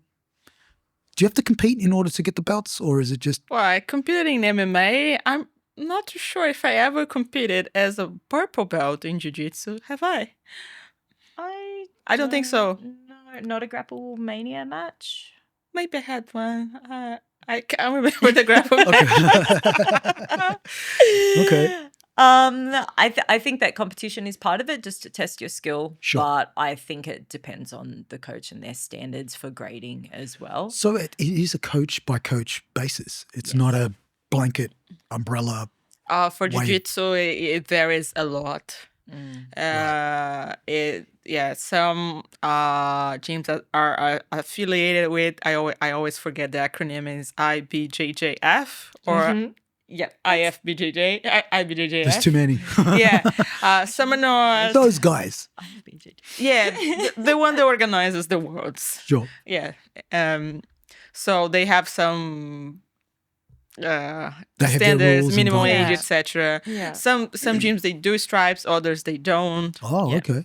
Wow. Some gyms say that you have to train both gi and no gi in Whoa. order to be awarded your belt. Okay. So, yeah. So that's really interesting, because then that means it's like you can choose gyms based on, their guidelines, and some gyms might be easier That's to true. get it Yes, that's compared true. to others. But why would does that, you does- want to? I know, but does that mean that belt is as worthy as the belt been awarded to that gym who does it probably There are the harder many way? reasons for someone to be awarded a belt. That someone could maybe not be a competitor and they are an amazing instructor. So they have Okay. the belt based on knowledge. Maybe they even don't have the physicality. They have an injury. They have something that they will never be a great competitor, but they will be great coaching other people. And I think that's a reason that is good enough for someone to Sure. also be awarded a belt. Not everybody has to be a competitor. You Right. could do it just for fun. Many reasons. Yeah, but when you say just for fun, we're talking like a long time of fun. Yes, there is How long- dedication okay, to the sport. Sure. Absolutely. So how long did it take you guys from when you started as a white belt to where you are right now to okay, for example, your brown belt? How long has it taken you to get your brown belt? 10 years 10 and years. 11 months. Okay, let's put that into perspective. All right. I got my brown belt yesterday, by the Wow, way. congratulations. Congratulations. So yeah, 10 well years. deserved, I'm I sure. started in August of 2014. 10 years. That's crazy when you think about it, because it's not only just the years, it's the days, the hours, the injuries, the not injuries, the being motivated to get back into the gym and keep going for that length of time. What about yourself? How long for your white belt to 4 brown? years. 4 years? To purple. To purple, sorry. Yeah. 4 years. Yeah. Okay. That seems fast. Or is that it's pretty pretty standard, standard, yeah. I think. Really? Okay. If you're dedicated to your training, Yeah, I would say it's pretty standard. I think as a very rough guideline, you go white to blue in about 12 months to 18 months or so. 2 I'd say like years. 2 years. Maybe 3 years. Yeah, this is what I'm saying. It's like Look, it varies, right? And Some I of think us stay white forever. Yeah, right. That's true. White belt Guilty. forever is not a terrible philosophy either, you know? Well, I think white belt mentality of always wanting to be learning and thinking Yeah, of yeah. yourself with that beginner mindset, Okay. that's something else. yeah. It's also something else if you just keep your white belt so you can smash people in competition. That's a different That's a thing, scenario. right? That's It is. That's the sandbagging. thing that is good Yeah. because like I was a very good white belt, an exceptional blue belt. I never tested myself in Now you're brown, jiu-jitsu. so- No, I had that fight with Shakira. Yeah. Remember? Yeah. Yes, yeah, and yeah, real naked choke again. Yes, correct. The usual. The trademark. The usual.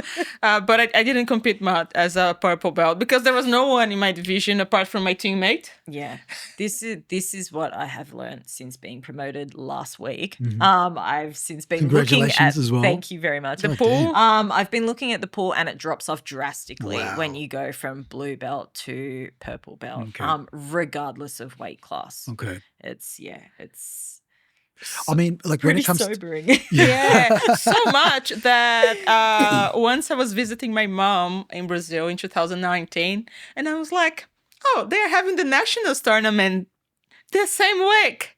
I gonna join. Oh, wow. Okay. And I took her to watch me. Perfect. So are you now that you're bestowed this honor of, a brown and purple, are you going to now go and compete in those categories as well against other brown belts and purple belts? I mean, who are they? Where are they? Well, I'll just compete Okay. against Far. You know what? Let's talk about that. We talked about ducking, okay? And fighters that don't want to fight other fighters. Yeah. That's the thing, That is obviously. a thing. That's And I would definitely a thing. imagine because the pool of female fighters is quite small, Yes. that leaves you with hardly anyone to compete against. And train with as well, I Right, think okay. is the really tricky thing. Sure. I think that with jiu-jitsu, because there's more women in the sport and it is, I don't know, it's competitive. Yes. Is it as competitive as MMA? Mm. I don't know. Mm. I don't need to know the answer to that either, I guess. But because the pool is bigger, it feels more comfortable to train with each other, Right. regardless of gym, regardless of belt rank, regardless of weight class. Yep. When we train with other female MMA fighters, we know who they all are, Right. and we know it's inevitable that we will compete against each other, or it's just a weight class that doesn't make sense to us either. Yeah, they'll be challenging too because you need someone to train with, but you're going to compete with this person. Maybe they don't want to train with you as a result. Yeah, of that. it's very, very rare to have in MMA. In jiu-jitsu, yeah, you can sometimes even match your friend. Yeah. But for that, I would just, go to our regular gym and have a session. Yeah. And not pay $100 to have one match against someone I train with all the For time. me, like if Yes. if there are not at least 8 people in the division, I'm like, no, I'm not doing it. Serious? Wow. Okay. And when we talked about before about fighters ducking you, to Oh compete. yeah. Oh, back to MMA now. Yeah. No, we're yeah. back to MMA because that's your spot. So when it comes to fighters that are ducking you, Yes. what do you do to coerce them to agree to fight you? Look, I never did that because they are still ducking me, right? But I decided to start dropping names because, Let's drop names, baby. No. The show is called Unchained, which means you can do whatever the fuck you want, say whatever the fuck you want. Okay, Unleashed. first time it happened. Who you got? What I realized, what I realized, it was very frustrating because I was invited by the promoter to fight in South Australia. Okay. That was like 2 years ago. Was just after my first pro fight against a fighter who was maybe potentially also turning pro. So I was like 1-0, she was like 0-0. Okay. Like it kind of made sense at the time. And we said yes, let's do it. Like 2 months ahead, something like that. And on the same day in the evening, we got a message from the promoter saying, "Oh, sorry, the fight's not happening anymore. She got injured." I completely forgot about it. didn't. And then I was there, scrolling the socials. I'm like, look who fought in the event. Weird. Wow. Yeah. She just chose someone else. Yes. Wow. The local Talia Graetz, if you wanted the name. But it's okay because she ended up moving, she ended up staying as an amateur. Yeah. But can you just be honest? Just say, look, I still think I need more experience. I'm going to have another fight as an amateur. Yeah. But don't say I got injured. And since then, I started to, actually say what happened and how it happened, because you are the one who doesn't have the fight, and it looks like, why you're so inactive? Like you don't want to fight? No, I do want to fight, but these 100%. things are happening. Yeah, of course. There's the real things going on that people don't know about, and fighters, they don't want to lose. They don't want to have a zero or a loss on their record, right? That precious record. Yeah, but so that's what happens. Wow. What about yourself? I haven't had the experience of anyone ducking me that I know of. Maybe I've just been protected from that side of things. Would you be more vocal? Would you be like the mind games? Are you into the mind games? Not so much. I really like to play nice. Okay. It's true. We've got to sell tickets. I know, that's the gotta thing. sell More tickets. drama, more sales, more opportunities. That's it, the more people might actually know my We need a fucking beef. name if I created some beef. Maybe. But yeah, again, like my weight class is a little bit on the smaller side. And at the moment, I'm in a little bit of a limbo where I have had 5 amateur fights now. Wow. Okay. A lot of the women in my division are either on their first or second fight, so they're new into the sport, or they've turned pro. Okay. So there is actually one fight that I would really like to have, Mia Evans. If Mia, you're watching, if you're watching, this, which camera are we looking at? You're this Mia one here. Evans. If you're watching this, she trains out of City Kickboxing, and it was the last fight that I had. Oh, okay. Where in the same weight class we have very similar experience, and it's a fight that makes sense because it was stopped, in my opinion, early, and it was a fight that I was really excited to have. So I would love the opportunity to run it back. Okay. Before both of us turn With pro. elbows. Or we can do it at pro, yeah, for sure. That's fine by me. But it is a fight that I'd really like to have because I feel that it would be a great fight for the fans, and we were both robbed of the experience of having that fight. Wow. What was the outcome of the fight? I lost via referee stoppage. Okay. And I believe that it was early, and I contested the early stoppage as well. For those who don't know, a ref has the right to stop the fight if they feel that you are not defending yourself adequately. Sure. They technically should also tell you that they're about to stop the fight. For example, fighter, fight back, show smart defense, show that you are defending yourself. Right, okay. None of these warnings were issued. I was upright. I was protecting myself. I was moving. I had no visible damage. Right. Were you aware of what was going on, and you were just she trying to was figure out a fully way? standing. Yeah. I will admit that I got punched in the face, but that is going to happen in a fight, right? It's a So fight, I made the mistake by getting hit in the first place, and I put my side against the cage. So I had my back to the referee. Oh, okay. But it is also their responsibility to actively see what is happening before they stop the fight. So if he was on a different angle, do you feel like it would have been a different? I don't know. And what I questioned at the time was, and I hate to keep banging on in this way, but say would it have been different if we weren't female?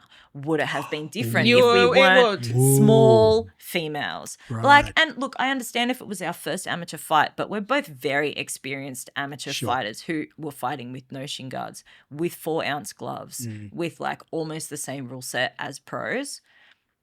Would it have been a different outcome if we were a different gender? Do you think refs they play that safety game a lot more when it comes to female Look, fighters? I would love to be backed up by some data. If someone has... crunch the numbers for us, If guys. someone We has need the some numbers, spreadsheets. please send it to me. But I do really believe they stopped earlier. Right. For female women's fighters. fight. Yes. And- Even though I think That's it's a very medically controversial more statement. dangerous for men to be stopped later because they're bigger. Yeah. But that's my medical opinion, and I'm not a doctor at all. Wow. So it should be the other way It's a around. legit concern. And I would imagine that they would be told, with the female fighters, you need to, stop it a lot earlier and not allow. Is it? I don't think they would be explicitly told okay. stop female fights early, but it is our inherent bias Yes. to protect females. Of course. But like for you're another female fighting. who's exactly the same size, right? You're fucking fighting. You're not cuddling. Yeah. It's different. Correct. We Yeah, we you're have competing. consented We're to signing the up for violence. this. Let us have the violence. Exactly. So, okay, I want to talk to you about July. What was the date? July 5th, that fight card that just happened. What happened on July 5th? Was it the... Oh, the boxing card. Yes. Yes. Okay, So, yeah. We changed sport again. Yeah. So. okay. No, was it July the 5th? You're trolled- talking about Serrano and No. I'm talking about, was it 5th? I can't remember the date. Correct me if I'm wrong. It was Okay, a date tell where us. you were both fighting on the same card, but Oh, something I happened. understand. with you. Okay. Premier Fight Premier Night Fight- was Fight the Night. promotion that you most recently fought on. That's right, That that you we won. had That you were going to fight on a bunch of other fighters but something on as happened. So I well. want to ask about what happened, and we'll get to that, the controversy. But you won. yes. How did you win? It's referee stoppage. Okay. Okay. Yes. Do you think it was a fair stoppage, or you could have? I think it was a fair I think stoppage. it was pretty fair as well. I Was it don't total know- domination? This one. Yeah, I don't think she was getting anywhere. Okay. Basically I took her down. She tried to defend herself, but eventually I mounted and was just throwing some blows. And it was the best. So it was a ground and pound A ground TKO and pound, kind of. yes, Yeah. yep. Okay. Cool. Yeah. And was that okay? So explain to me your game plan going into that fight. So what was her attributes as a fighter? Was she more of a stand-up fighter, or was she a jiu-jitsu fighter? Your opponent. Yeah, she was a more stand-up fighter. Okay. She had even more fights than me. Right. I think she had 5 fights Mm-hmm. or 4. And I saw that she was going for like an overhand. Mhm. Like she was a bit shorter. Okay. And I tried to play a little bit more like with my striking, but I was like, is it really worth it? Not paid by the minute, mate. I Just know. get Yeah, it done. 100%. Also because I was training a little bit with her partner and he teased me, no, I want to see a knockout this time. Oh, okay. Yeah, we have this internal joke like, oh, it's always the same, like always the same finish. Renato choke. Yeah, Hey, do a something finish is a different. finish, right? So good. I know. Finish is a I finish. was like, okay, let's do it. But then I saw that overhand coming, came, it's a little bit. I'm like, and then my coach was like, hip throw. Okay, say less. Done. Wow. I mean, you also, what a beautiful opportunity to exhibit your new judo skills as well. And my judo coach was watching, so Yeah. I had to do That's it for exactly. for the judo fans. That's incredible. And so, talk me through the feeling. All right, I want to understand the feeling when you are in a dominant position, and you are clearly, you know that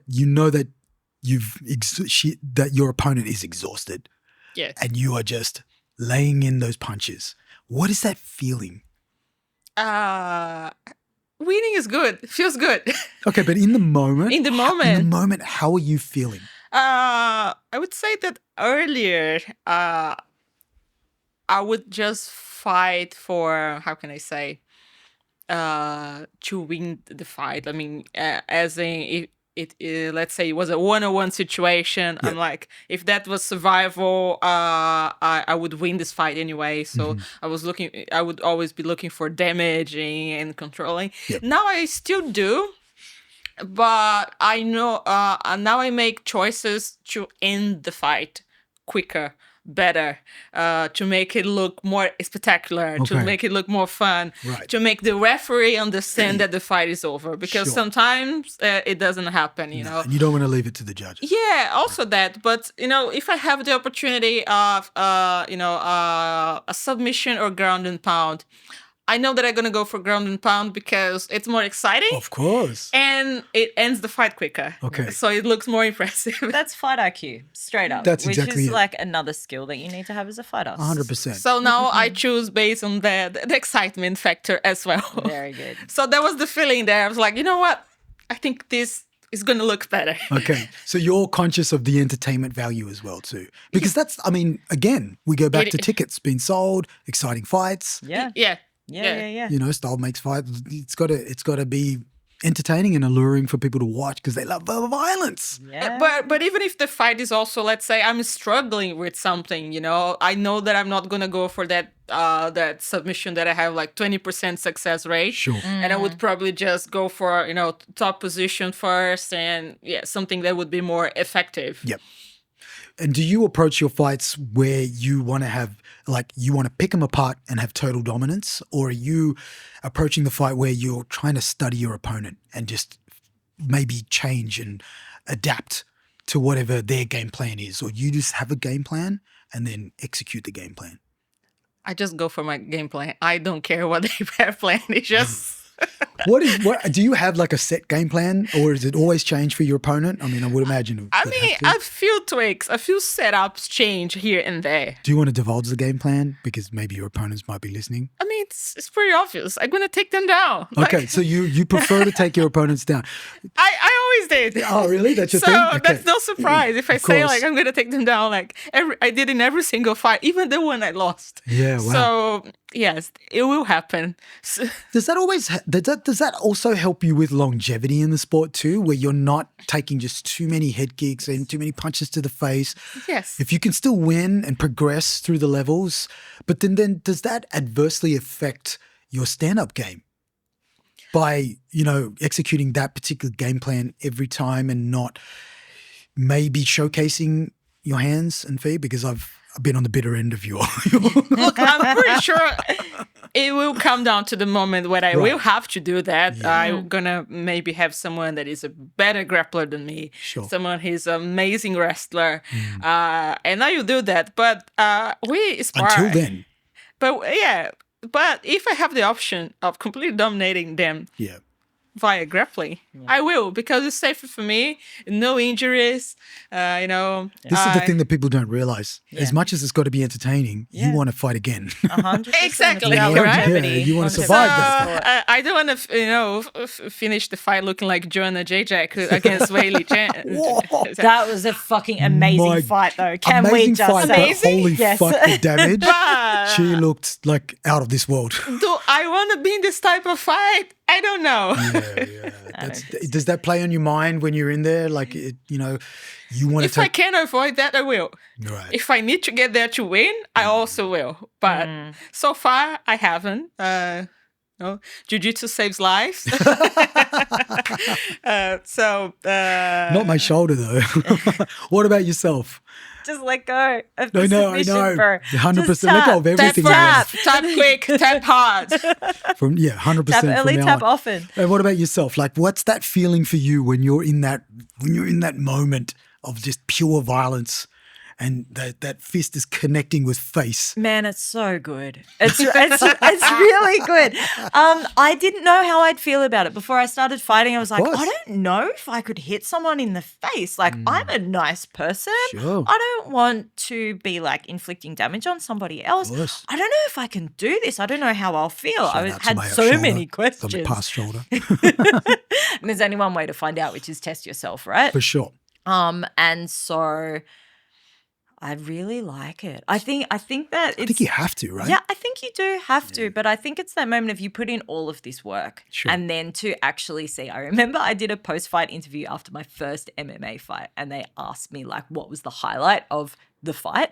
And I said, watching my fist land on her face and seeing the damage come up.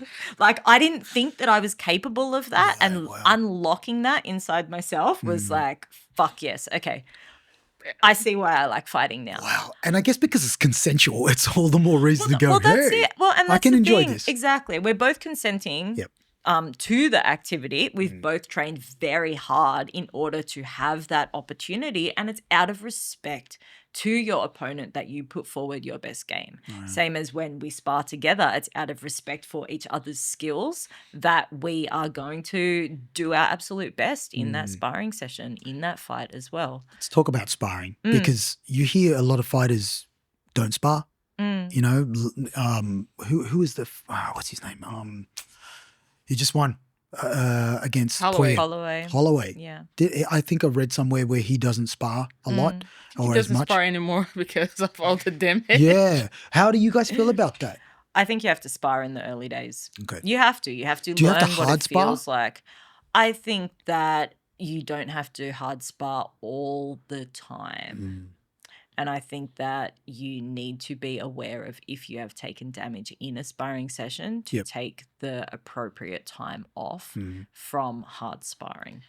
But I believe that you need to know what it feels like To be hit. to get hit hard so it's not a shock when you're in the fight. Okay. Yeah, I think you should never hit your training partner hard enough to knock them out. Agreed. Okay. I think that Well, you need them the next day. exactly. Yes. Very much so. I mean, body It's shots, unnecessary. fair game. Yeah. Oh, really? Go for it. Yeah. Yeah. Okay, legs, like as long as you don't hit the knee, obviously. Yeah. Well, But guys, we need our brains. Like, Of course, help yeah. each other look after our brains. 100%. And you don't recover from this type of damage. So Okay. It's No. unnecessary. It's I have to it's say, really not. from my perspective, I miss training with you guys so much.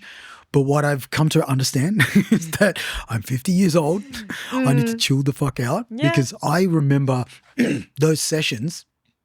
I would walk away and be in so much pain for like literally constant, but it was a good pain because it was I enjoyed it. Like I Yes. absolutely love the art. I of fighting. earned this pain. 100%. Yeah, okay. I love it. But I'm also conscious of the fact that if I get injured, and I have been injured quite a few times in sparring and training sessions within the gym, Yeah. it's had such a profound effect on the rest of my life. Yeah. that's And I've got to fucking like go, hard. fuck, you know, like, Yeah, is it worth it? And I think that's the perpetual question that we Yes. ask ourselves Yes. as well. And I think that when we do have a serious injury, we do kind of have to take stock and be like, okay, this is impacting on other areas of my life. It's taking me away from things that I do enjoy outside of training, outside of fighting. Is this worth it? Yeah. But yeah, I think just continually checking in, no matter what you're doing, whether you're fighting, whether you're pursuing a different passion and pouring everything into it, like take stock, check in.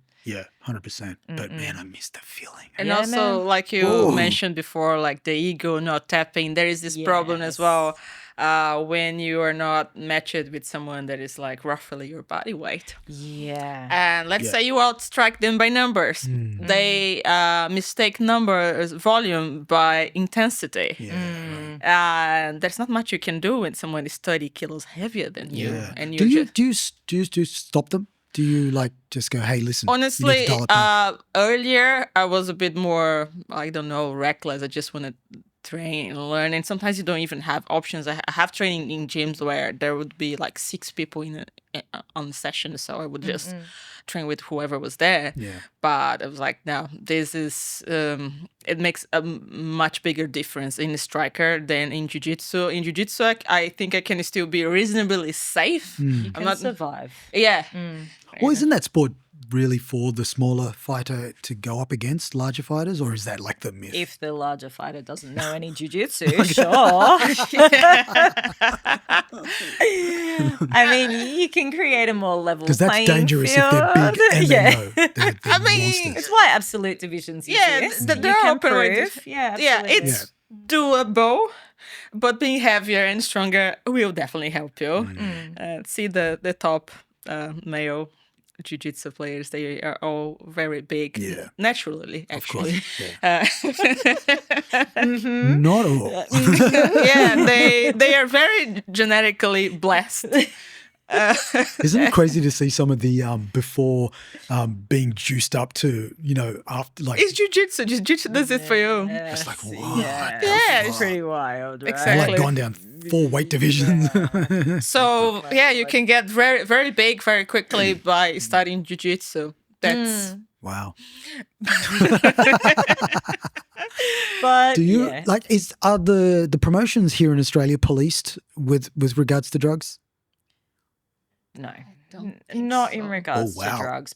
Drug testing is really expensive, Right. is what it comes So down how to. do you know?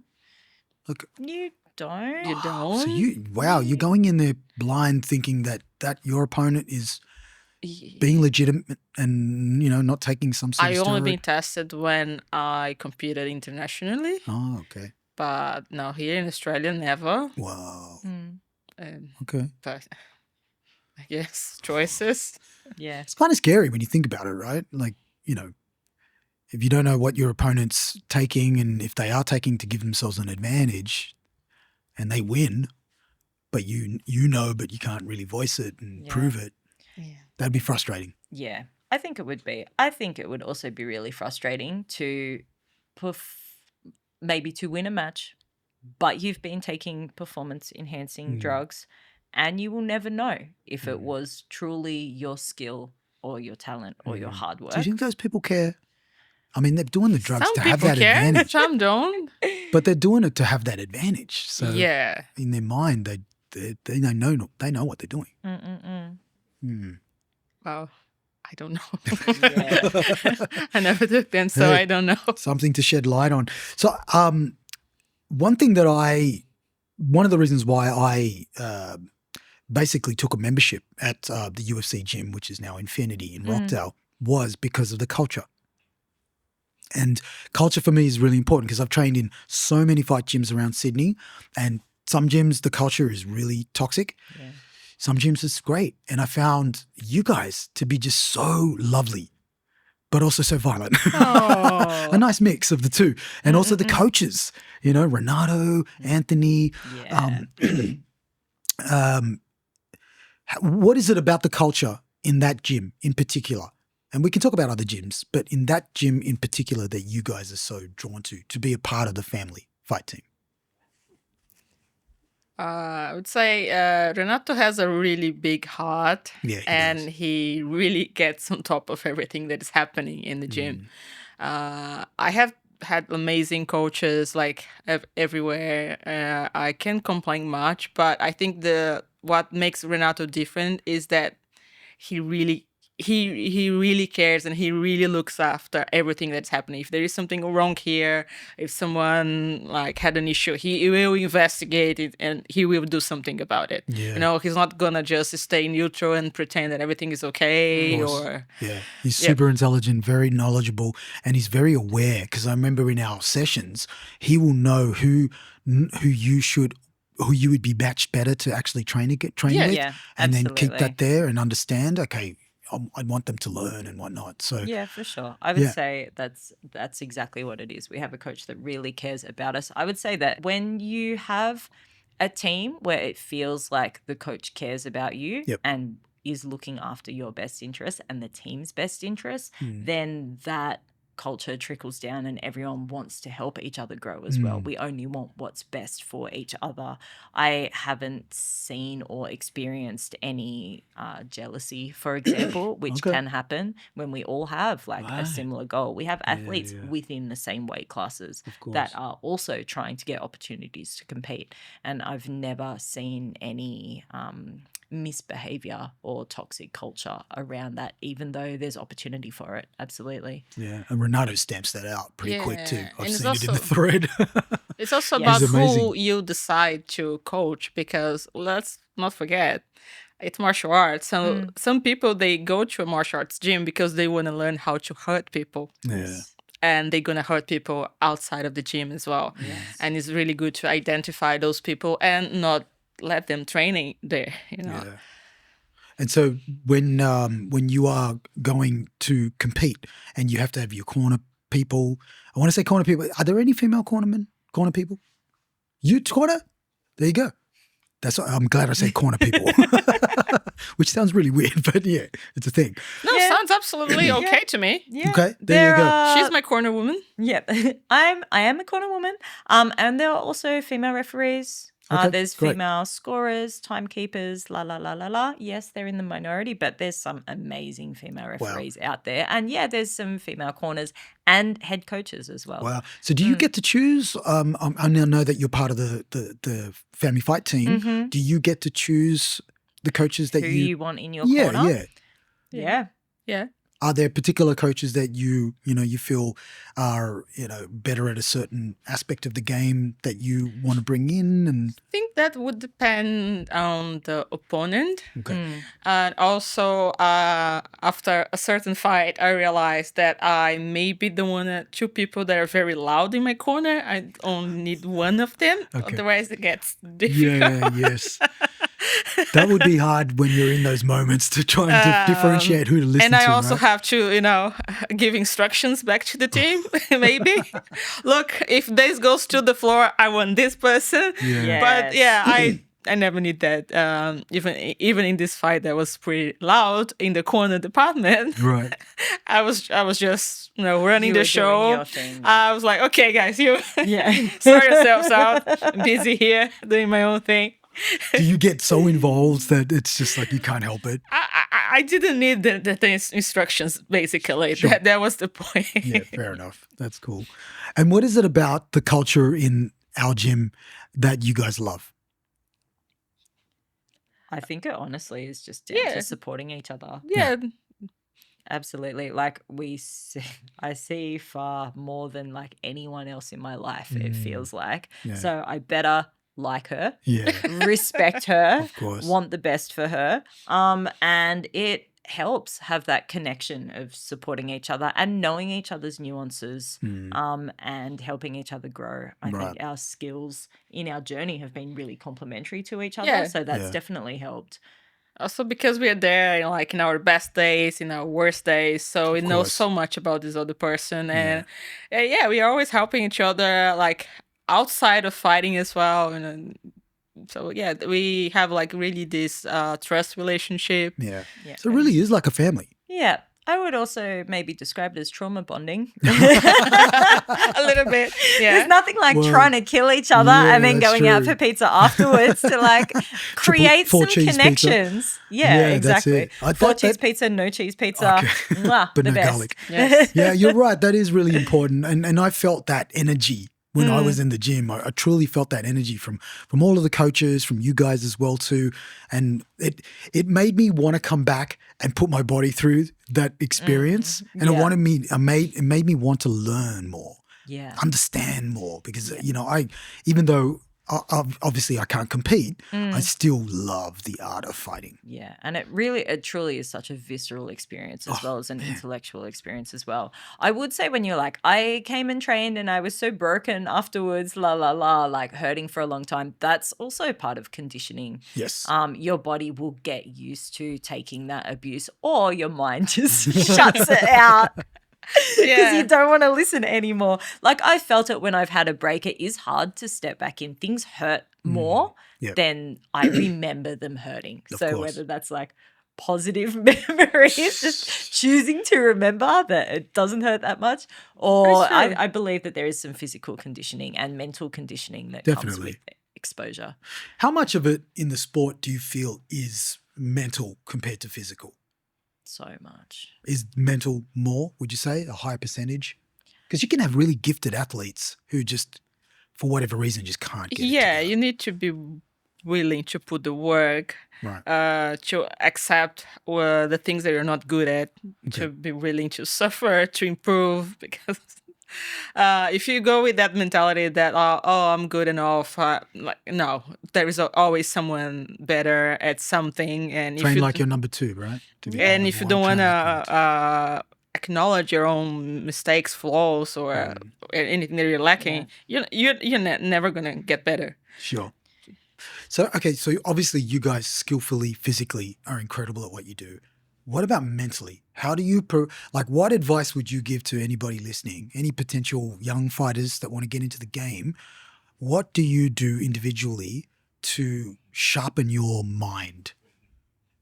The tools of the mind Yeah, to for deal with sure. the rigors of fighting, to deal with the rigors of getting back up from a defeat, all those sort of things. Like that's just as important as going into the gym and learning all of those drills and so forth. I Like, agree. what is it that you guys do individually to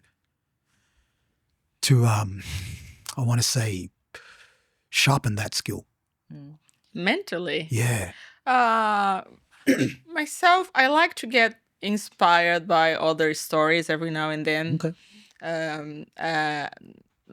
People who we all love a story of someone who defies the odds, right? It doesn't have to be fighting, right? It could be Doesn't just need to be odds in fighting. general. Doesn't need to be fighting. Right.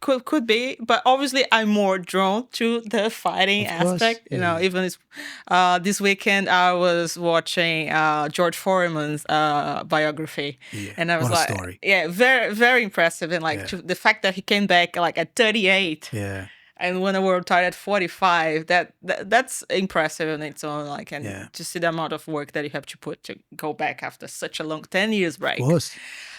So when I am not necessarily fighting, I am probably watching fights, reading about fighters, even other sports as well. I'm a massive fan of Serena Williams.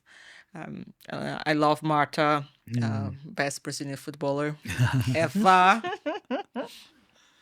Well, that's good. I mean, that's super important because that is such an important part of the game is the mind game, right? Yeah. The mindset game, and being able to take all the skills and not allow I want to say like the confusion or anxiety when you get in the ring rob you of all of the physical skills that you've attained to get in there. And so what do you do to kind of lock that mindset in? I think the key thing is like having self-awareness and having self-reflection and having the tools that help you to achieve that as well. What are the tools? What are your tools? Journaling is a big one for me. Absolutely. Right. I journal after training sessions, and it's not to recap the technical skills that we did, although it helps if you're doing a lot of sessions in the week, just to briefly write what the fuck we did that session. It can get a little bit blurry sometimes. But I was seeing a sports psychologist in the lead up to IMAF. And one of the best tools he gave me was to reflect on how you did in that session. But you need a ratio of at least 2-to-1 positive things and negative things. Sure. Because our brain is wired to focus on the negative things. 100%. And when I first started this exercise, I couldn't see any positives. I could only list the negatives. And so having this rule of, okay, you put 10 negative things down, You need 20. you have to dig out Yeah. 20 positives. Right. And it helps reframe the that's experience right. and reiterate what it is that you did well. And it helps build confidence. That's great. I mean, that can be applied to everything in life, right? Yeah, absolutely. I agree. And along those lines, like I read a lot and listen to podcasts a lot on excellence, on performance, in all fields, from finance, from technology, but especially sport. I think that sport is something that a lot of people connect to, and there's a reason for that. Again, there's lessons in life that 100%. are seen in like high-end elite athleticism. It is true, and it's interesting because you can sometimes get a little bit of information paralysis, right, when you're watching so much of it. Yes. But something someone might say in a moment in time that you just didn't think would stick more than if it was said at another time. Yeah. So right it's place, important right to just, time. even if it sounds like, oh, it's the same shit I'm hearing all the time. Just in a moment, it might hit different. Sometimes you're open to receive it. Sometimes it's not the right moment for you to have that particular 100%. message. Yeah, that's right. Speaking of hitting different, have you guys got some fights lined up? Do we? Do we? Is the eternal question. There is a rumor I will have my pro debut at the end of September. Oh, I'm very hesitant ever to say that something is happening because in this game, things fall apart. Speaking of very which, quickly. July 5th, what happened? Oh, back to this. Well, I said we'll get back to it. This is a good segue into it. Okay, what sure. happened? What did happen? In the end, I think it came down to miscommunication and trying to create an opportunity that could have been there that wasn't. So as you would have seen, what you were referring to is a reel where we all weighed in, including myself against an opponent. Yep. And that opponent had flown over from the Philippines for a pro kickboxing fight. Mm-hmm.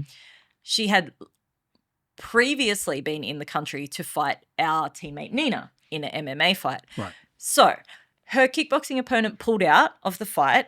She'd flown from the Philippines. She had no opponent. The idea was, okay, let's give her a fight since she came all the way, but she's registered as pro. I'm still registered as amateur, and we couldn't get my professional registration over the line. It takes a certain amount of days. That's completely not negotiable. Like, you have to do all the steps. Yeah. The paperwork involved in fighting is something else that I don't think imagine. anyone is prepared for when they're Sure, like, yeah. I want to take a fight. There's a lot of bureaucracy and Of paperwork. course, because and the ticking liability boxes. is, you know, Well, yeah, present. absolutely. And Yeah. there's processes in place for all of that. Sure. So I was approached with this idea. I was at work. I checked my phone. Do you want to do a grappling match with this girl, with this woman who's flown over from the Philippines? She doesn't have a fight anymore. And I said, she's a bit heavier, but yeah, sure. It's grappling in a cage. This would be super fun. And a great way to How much test out heavier? my new purple belt. La, la, la, la, la, How much la. heavier was she? I think her previous MMA fight was a bantamweight, so 61. Okay. I don't know. I can't even remember what she weighed in on the day. I I think it wasn't was really paying 60 attention. something. Wow. 60. No, not 60 kilos and plus, like 60 and a few Maybe grams. 60.5. What did you weigh in Something like this. I weighed in at 56.7 with my sneakers on, my tracksuit pants on, and having drunk like 2 liters of water Wow. on the way to the my weigh-ins to God. make myself seem heavier. This is Give a after better I'd gone like impression. straight from work. So I'd Okay. been eating throughout the day as well. I hadn't intended on weighing in. So it was kind of fun to be Yeah, like, I can't remember just- because I may have been a little dehydrated at the time. yeah, I drove far and Nina in the car and Oh, I was really? having the best time, completely well fed, excited about this new grappling match, You guys are like- drinking water like a demon. And these guys are like, just stop. Why are you drinking water so loudly? Is it hard to be around people when you're doing a weight cut? It's hard to be around myself. It's just I don't want to be in my own body. It's just- Yeah. I can tell you from my 1 week of cutting weight per fight Mm-hmm. that not eating carbs makes me crazy. Oh my I God, the don't know brain how needs people carbs. do this as a lifestyle. The brain needs carbs. I have done the dumbest shit ever, like made terrible decisions Yeah. in those few days that I'm not eating carbohydrates. I think that I'm not a human who can function without them. I think none of us can. Anyway, back to the story. So the story, So yes. we did the weigh-in, blah, blah, blah. I thought we had agreed to have this grappling match. So we do the weigh-in, we go home. I work the next day. We gather together. I'm like, I'm competing. This is so exciting. We go to the venue and my name's not on the fight card, which had been reprinted because the order had changed. I'm like, that's interesting. This last minute match isn't on the fight card anymore. I'd really like to know when it's happening. So I asked the promoter. He was very busy. On a fight night, it's very hard to get at the attention of the promoter because he has to take care of so much, right? course, yeah. He's like, oh, not now. I'll tell you later. It's like, really like to know. That's an essential part of Yeah, my of course. process of like Am I when fighting to or not? warm up, when are you fighting, Right. Yeah. let the people know if they're there to watch other people or myself. When are you fighting? So anyway, it also came down to checking with the referees.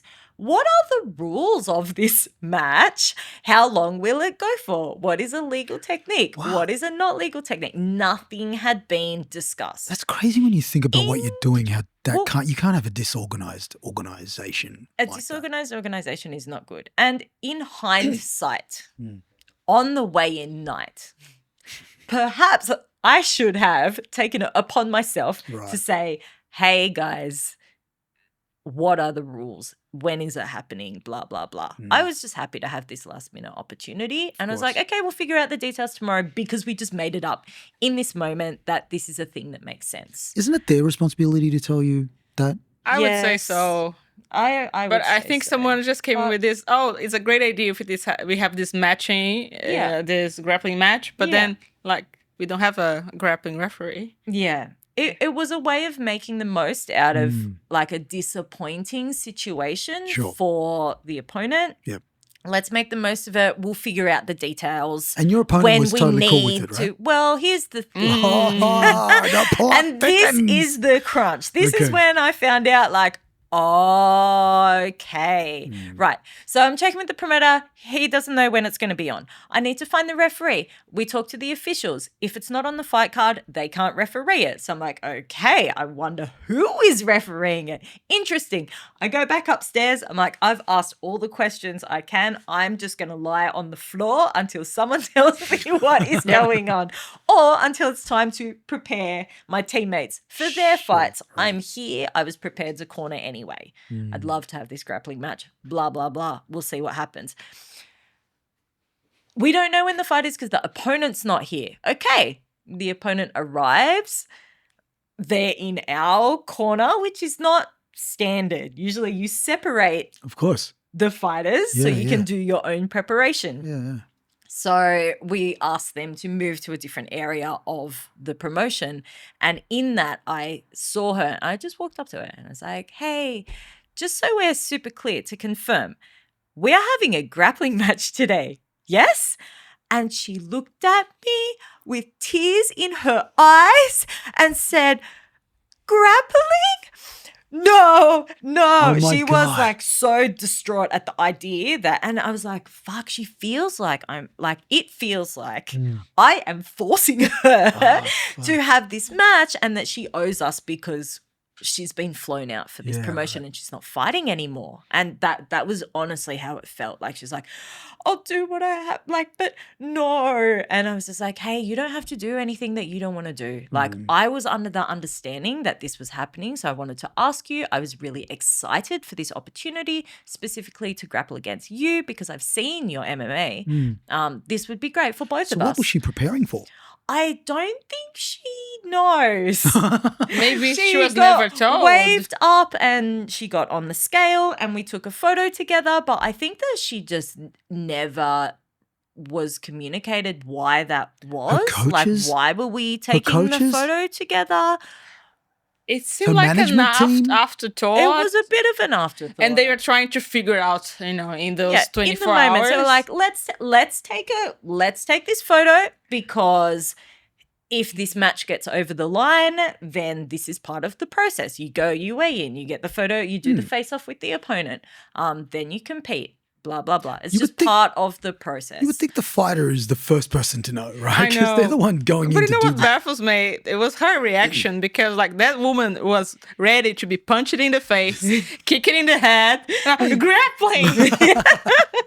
Like, you're going to lay on me? Oh, my God. I know. I'm like, what's the worst that can happen? But she really know. And look, but she was an MMA athlete, right? She was an MMA so athlete, grappling is part of her, is in her wheelhouse. Well, exactly Worst right. case scenario, you just tap. You don't even need to be kicking in the head. It's That's very, even better. Yeah, I know. think, and this is what I love about doing jiu-jitsu after doing MMA. It's like jiu-jitsu doesn't scare me anymore. Yes, there's risk of injury. Yes, it's like it is a contact sport, 100%. But after you've done MMA, it's like, I think jiu-jitsu, like, it feels a little bit safer, which is kind of cool. You can kind of see it coming. Yeah, right? Well, that's it, right? Yeah, You're exactly. thinking 2 And you years can ahead. just say stop. Like, you can just be like, I don't want to do this anymore. And it's done. It's finished. In MMA, you don't have that option. Yeah. You 100% do not have that option. So why do you think she reacted like that?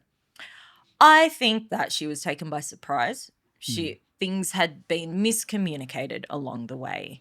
And I have to admit, after the fact, I checked my Facebook, which I very, very rarely do.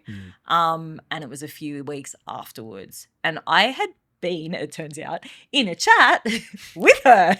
Oh, what? And one of her teammates from helping them get their paperwork over the line from the previous fight. Damn. And in that chat, her teammate who was still in the Philippines said she does not want to do the grappling match. But I had not gotten that message. My coach hadn't gotten that message. The promoter hadn't gotten that message. Yeah. So, yeah, I am very hesitant to point the finger and say, like, There's too many people it's involved. this person's fault. Yeah. It was like a very last minute opportunity that would have been super fun if it had gone ahead. It's a great experience for me, for sure. But ultimately it's just disappointing, but no one did the wrong thing here. Yeah, it's that battle of you're a fighter. Yeah, fighters And gonna fight. you're here to Fighters want to fight. Yeah. This fighter wants to fight, except for this one moment before the fight. I'm like, I don't know if I want to, and then I want to again. So yeah. She probably didn't want to be there from the beginning. Like it's not like you're asking her to do something that she's just totally unfamiliar with, right? Yeah, absolutely. And it was just a shame that like bureaucratically we couldn't do an MMA fight or a kickboxing fight or a fight that she would have been prepared to take. It was just a case of like she had been focusing on her striking. Right. Her conditions were she only wanted to take a striking fight. And our classifications meant that it couldn't happen. Damn, man, it's crazy. There's so many politics involved, right? Yeah, as I said at the beginning, politics is everywhere, especially in this sport. Man, there's some crazy stories about things that have happened at promotions. Oh, I can imagine. Yeah. Yeah. Yeah. So we touched on it, but we didn't really go deep into it. And I'm very conscious of your time, and I'm so appreciative. We like clocked over 2.5 hours. Oh, wow. I know, it's crazy, right? I hope there's still people interested No, in hearing our you know what? voices. My podcast is averaging 3 hours and above. Wow. Because you get into it. And Yeah, I don't want to that's restrict it because I'm enjoying this conversation. Do you want some more liquids? That would be great. Okay. Can we have a break then? We're not going to have a break. Oh, you want to have a break? Yes. If you want to have a break, Yes. I can do a cut. Yes. Do a I cut. did it once for somebody who wanted to go to the toilet because I normally just like to keep it seamless. But yeah, let's have a break. Let's have a fucking break. All right. We'll be back. Israeli supported as well. This is being recorded. So you know what? We didn't talk deeper enough about it, but you're a musician. I have many musicians in my family, and I am a frustrated musician. Frustrated musician. Okay, before we talk about this incredible album and your relationship to it, when you say frustrated musician, like what stopped you from pursuing a career in music? Not being good at all at it. Oh, really? Come on. I'm not. I don't have rhythm. I don't have the coordination. You are Brazilian. What the hell? That's like innate in you. Yeah, every single one of us, no exceptions. It's like when I perform at gigs and I see black people that can't dance. I'm like, dude, what the hell happened? Also me. So I didn't get any of this. how long were you playing bass for? Oh, look, I tried for like a couple of years. Maybe, when you get good at something and you see progress and want to go to the next step and so on and so on, it never happened. Really? It never happened. Okay. And after a while you get a bit bored. And so what happened with In Rainbows, Radiohead? for you? Well, I was in uni, I think.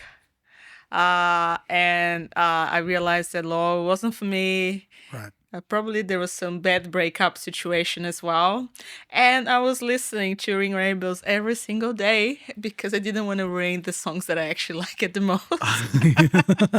I was That's a thing. That is a thing. Yeah, so Yeah, I was yeah. like, Yeah, you know legit. what? This is safe. I kind of like, this is okay. I liked a few songs there. And and that's also Jebba, my best friend, because it's his favorite band. Otavio, I'm sorry, but yes, that's my depression. That's the Depression era album. And yeah. That's crazy. Actually, I want to talk about this because I think this is important too. Relationships and being an athlete. You're in a relationship. How long have you and your partner been together? 6 years. Wow, that's incredible. Yeah, 6 going on 7 years. Do you think it's important that your partner truly understands what it is you're passionate about? I think it's important that they are supportive of what I do. Sure. No matter what it is. I think that in any relationship, Yes. if your partner is supportive, part of that is understanding. And I think that because if you hadn't ever partaken in the sport and you saw somebody coming home with like physical damage Sure. to their body and sometimes like feeling a bit sad and all the lows that you can experience in this sport and you'd never experienced it yourself or had never done a competitive sport, Yep. I think it would be really hard to relate to that and unconditionally support. You see your partner hurting Yep. and you don't understand why they're putting themselves through that. Sure. So yeah, it's hard for me to say because I haven't been in a situation where my partner wasn't supportive of the sport, but we met through the sport. Okay. And he was already training MMA. As we talked about, that's how I got into MMA in the first place. And I think that him understanding the sport has definitely been very helpful to our relationship. And Sure. yeah, supporting my endeavors. And it's up to you if you want to talk about this as well too. Like, do you want to shed? Yeah, I do have a partner. We have been together for 10 years. Oh wow, And that's amazing. yeah, and with me, I was the one who introduced jiu-jitsu. Okay. So so we have this common interest. I actually started watching more fights. I wasn't a big fan of watching sports, only doing. But I started watching more because we watch together. And my partner has been doing like every single sport under the earth. So rugby. So someone who really knows about taking damage. Sure. Because that's important, right? Because it's almost like at some point you as a partner are so like worried Yes. that they're going to get hurt. Yes. But also I have to understand that this is a part of their sport that they've chosen to do, Yes. and I've got to support it even though I know it's like hard to watch. So it's something, pretty used to it.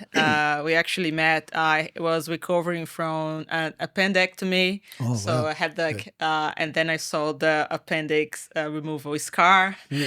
And that's how we start connecting and talking. Snap. Yeah. Oh my God. And it was just after also a surgery that his kneecap was completely dislocated and Wow. had surgery. So yeah. He understands damage He gets it. Oh yes. and pain Yes, and the things we put our body through for something that we love. Absolutely. Yeah. For And there's also the sure. psychological thing as well too, Yeah. like understanding when you're at a low point, how Yes. to kind of motivate you or just navigate or maybe even just leave you alone, you know what I mean? Absolutely. And not take it personally. Yes, I think that's a big thing. And I think that it is something that for me, I need to be, not need to be, but I'm conscious of not taking it for granted and being like, oh, I can act like a brat because I'm in fight camp and I'm under so much stress. Like, I kind of want to be a nice person to be around Sure. as much as I can, but it is really nice to have those allowances in those moments of being like, just like, leave me alone. Yeah. And then getting Just it. for a little bit because my mind is obsessed with this thing that's coming course. up. And he understands that.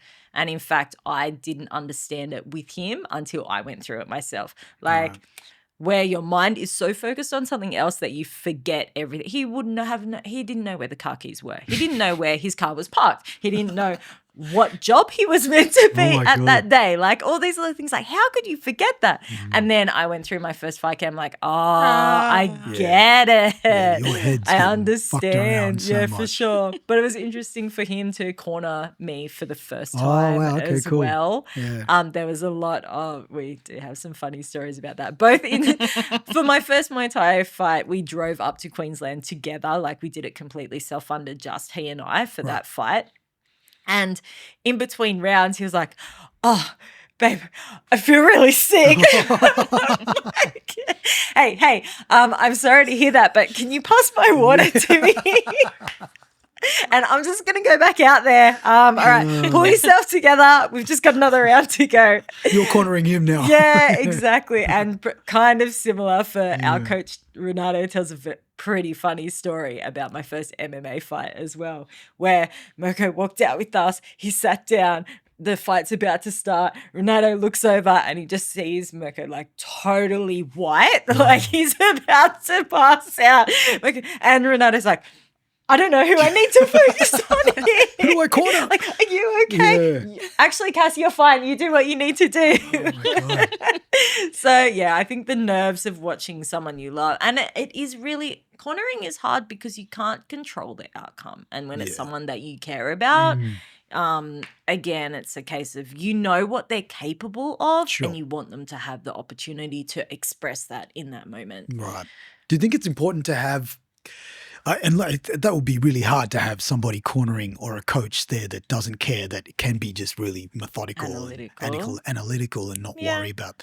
Is it important to have somebody who can kind of like blur that line and just, be in the moment with you and not worry? I think it depends. It depends on the type of instructions that you are capable of having, of giving to either if you are emotional or not. You need to give them actionable instructions, not say go now this. Yeah, it doesn't help. It doesn't help. You need specifics. Yeah, right? yeah. Otherwise, like, what's the point? Maybe to I don't know, try to persuade the judges to make more impact, to make them look like your strikes are more impactful or something like that. But other than that, it doesn't help the fighter. Anything like that. Hey, careful! Like, no, go Cass. No, not helpful. I know my name. Don't say my name for starters. I know your voice. Just tell me what we need to do. Tell me what you can see that I can't see. If I'm already doing it, don't tell me to do it. You keep doing it. But it can really take you out of the moment where you start to doubt what you're doing because you're listening to someone else's instruction. Can I ask you a question? Your opponent can hear your coaches. Yes. Yeah. Right? And you can hear your opponent's coaches. Yeah. Oh, yes. So you're almost being like, you're both being told about what the next move is going to be. Does that play into your game plan? Like, do you... Absolutely. Are you like listening to both? The best part for me was when my opponent's corner didn't know that I spoke Portuguese. Very good. Perfect. Yeah. Silent assassin. So I was like, okay. I'm listening. What did they say? I don't remember anymore, but But you can hear you. everything. Right. So I knew what she was trying to set up, and like, no, not happening. So how do you mitigate that in a fight? How do you mitigate you executing your game plan without your opponent To be knowing? fair, most of the fighters, they don't listen to their own corner. It's so true. It's so true. I didn't. But And the nerves, everything that...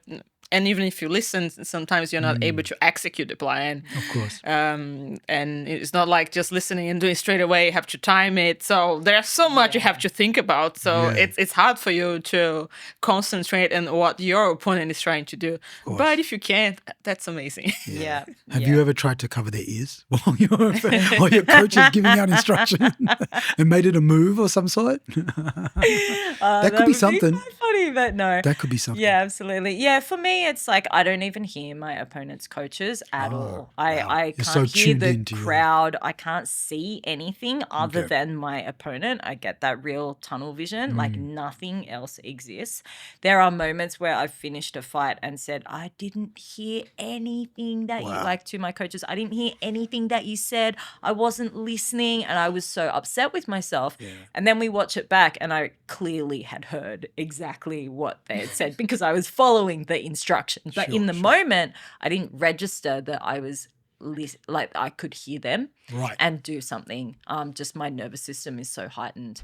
But at other times I'm relaxed and I can hear everything. What I can hear from the opponent's coaches is when they say things like, she's getting tired. And I'm like, cliche. I'm not tired at all, motherfuckers. Do you play into it? Do you like, boom? I never needed and never tried. But one thing that I have been trying to learn is Italian. So my coach, so he can speak to you. Yeah, that's a great idea. He's still. I don't think I reached that level yet. Is there hand signals? I mean, like obviously. You're not over there looking. No. For me, it won't work because I have myopia. Oh wow! Yeah, it's still good enough to fight in the cage. Yeah. How are you able to see like? I can see you. Right, but what about peripherals and stuff? Oh, yeah, that's fine as well. But like the person is always in front of me. Yeah. But I cannot see what is beyond the cage, which doesn't matter for fighting. Yeah, exactly. You don't need to. But if there are hand signals, forget about it. And also, trying to look anywhere that's not your opponent. The sport moves so fast; it would be very dangerous. I think unless you're in a focus. Also, it's all I can see. That's gonna be like this is all that exists. Like, yeah, exactly. literal. You have tunnel vision not by choice. I have tunnel vision because my emotional state. Well, that's your that. superpower. She's got the fast metabolism. you got the tunnel vision. For sure. We do sometimes have code words. Okay. Like, it is important to establish those code words before you get in the fight. Yes, there have been instances where afterwards I was like, I don't know what you meant by that. It's like, well, obviously it meant this. I'm like, well, it wasn't obvious if I didn't do it. Moments like that shouldn't happen, but they do Of course, in the heat of the moment. And what about the crowd? How much of the crowd's output, I want to say, affects you? Oh, the energy's amazing. The energy. Okay, what about the negative energy? The negative energy I can kind of feed off. I've always been the underdog in a fight. Like I've never fought in Sydney. Okay. Yeah, I've had 3 fights in Brisbane, 1 in Uzbekistan, seems to be you. and 1 in New Zealand. Yeah, So I've never fought locally. So I've never had the crowd's support.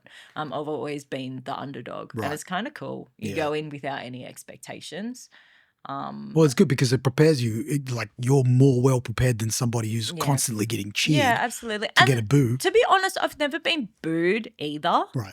I've always had very supportive crowds. Right. Maybe definitely the opponent's cheers are louder, and when it's like a very exciting moment, the opponent is getting more energy from the crowd than myself, especially, if I'm clearly winning the fight, it's a little bit quiet.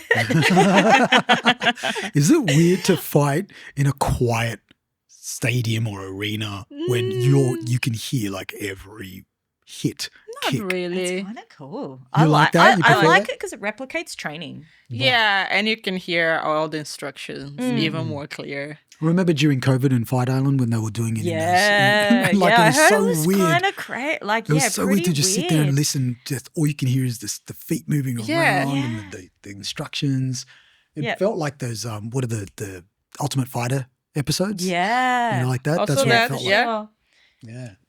And oh, man, I still would love to. I mean, obviously, I've done pancration tournaments, and that's kind of the closest that I've got to actually feeling that feeling.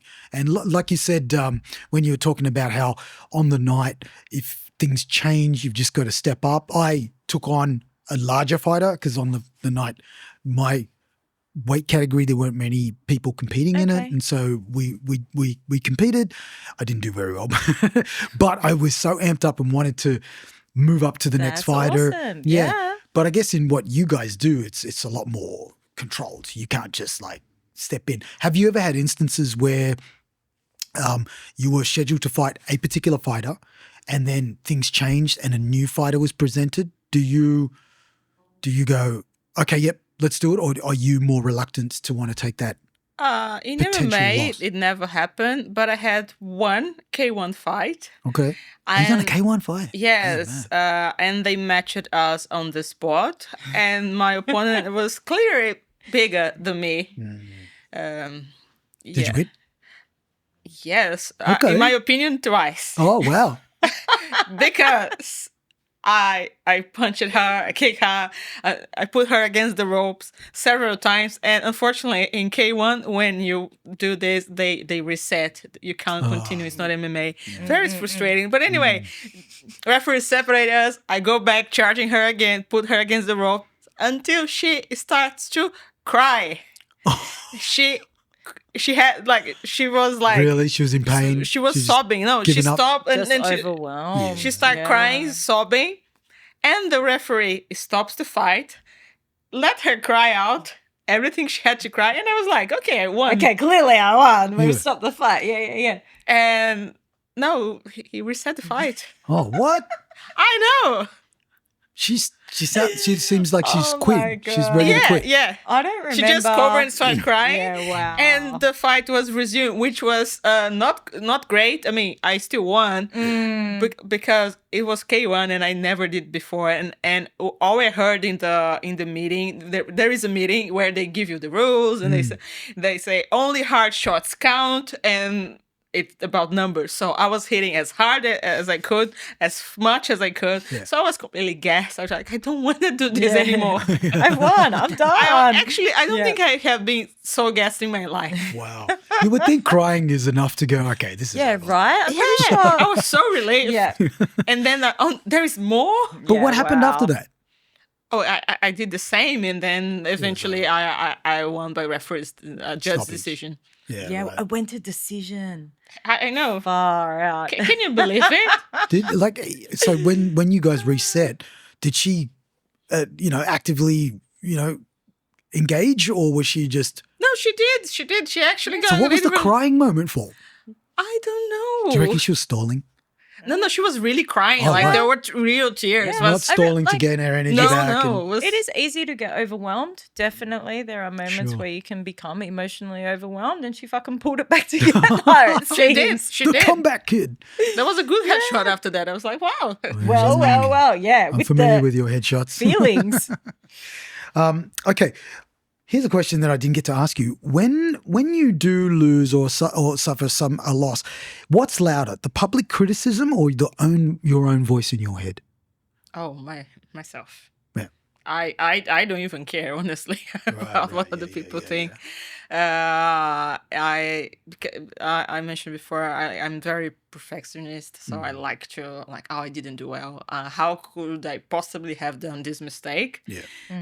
But honestly, especially seeing other people around me losing as well, you notice that people like you the same.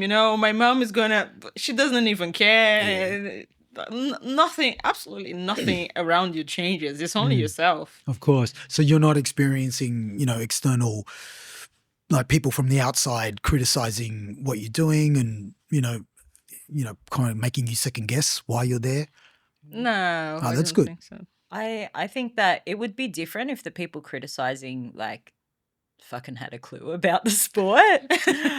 Essentially. The If it was keyboard someone warriors, who right? exactly, if it was someone who I really respected Yes. and they said, "Oh, you lost. These are the reasons why I don't think you should fight anymore, blah blah blah blah blah," then yeah, that would cut for sure. Sure. But at the end of the day, I've never had the experience of someone who is educated in the sport criticize me for losing. Right. Instead, any loss that I've had, the support and as you touched on, the people who care about you fucking care about you, unconditionally. Their opinion of you doesn't change regardless of the result of a competition. Of course, yeah. What frustrates me is when people who don't watch the sport, don't understand the sport, don't even know what MMA is, and you say, "Oh, I had a fight on the week," and they're like, "Oh, did you win?"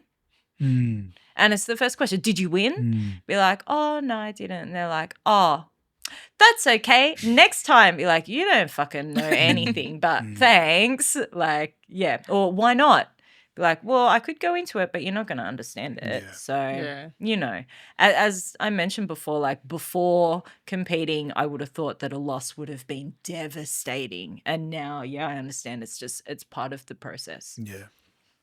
And when it comes to coaching styles, how would somebody coming into MMA govern whether a particular coach has got a good coaching style that you feel like is going to be empowering, as opposed to, because I don't know if you've experienced some coaches can be pretty fucking hardcore, right? I have. Yeah, well, there you go. So how important? Talk to me about that. What was that experience? I had a coach who was a bully, but Yeah, right. anyway, I left the gym. That's it.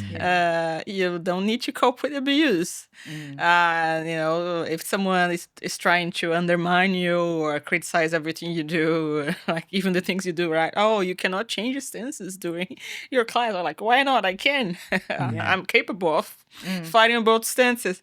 You are defying my authority. You know what? This probably tells more about this person than yourself. Yeah, exactly. And you can always leave. Don't it's not a cult. Yeah. That's the thing as well. It's Well, not they a treat cult. it. Some of them treat it like it is. And they do because Yeah, 100%. think about it. It's a way that some frustrated people find to exert some Dominance. power Yeah, into someone. Mostly teenagers that are way more vulnerable. They don't even know they have their own voice yet. The difference that he was dealing with a 30 years plus former lawyer, and I'm like, no, not that today. shit's not gonna fly. Not me. What are attributes of a good coach that somebody who is coming into this game should be aware of or should look out for? There are different types of coaches that are gonna be helpful for some people. Some people, they learn better by seeing, by listening, by doing.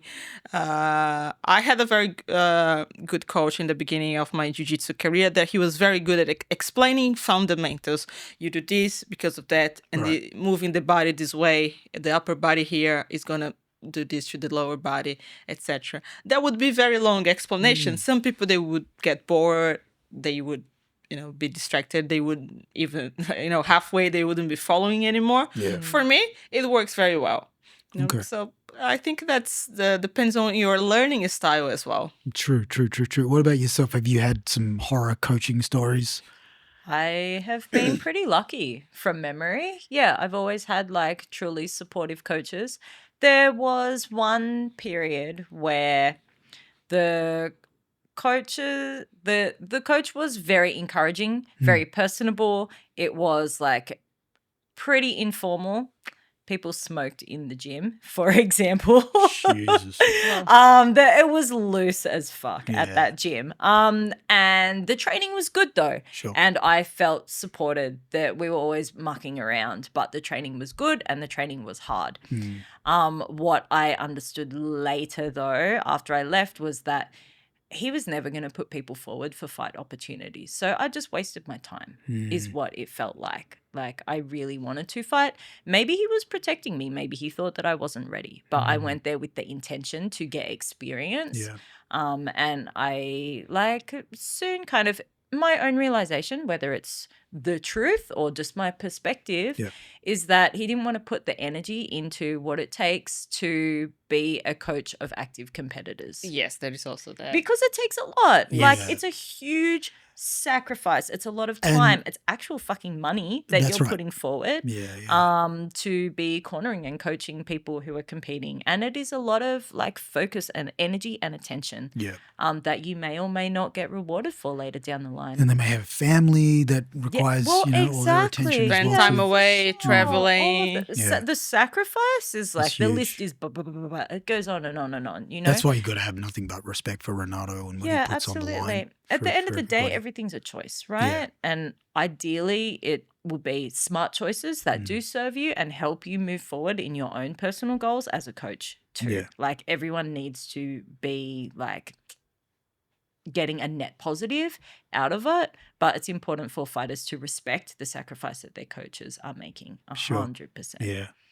Speaking of net positive, let's talk about net negative when it comes to financials in the fight game. Yeah, absolutely. Because it's weird. Like when I talk to my friends, we're just so disillusioned because you're watching the UFC, you think every fighter is getting paid great money, but then you see documentaries or interviews with them, and it's quite the opposite. And then it's actually shocking the kind of pays some of them are receiving, and then the outgoing financials that they've got to deal with in order to just have a fight. Yeah, absolutely. So like for you guys, how has that impacted the sport for you?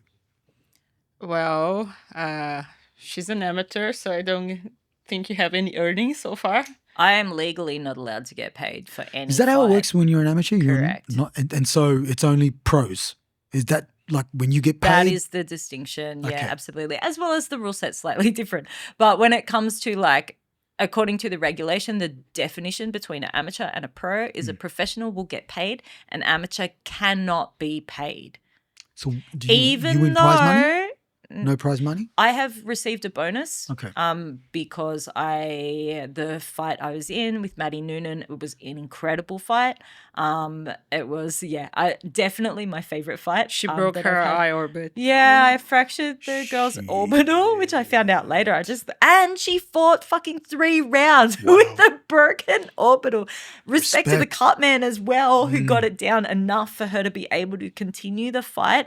That was a war. And you couldn't see that? Like, could you? I could see it. And when you see that, is that like, okay, I'm going to focus on that part of the body? Or do you like go, oh, I feel really sorry for you. You can't tell that it's broken. Yeah, You can I see like didn't know it's that it was fuzzy. fractured. I could see that it was swollen.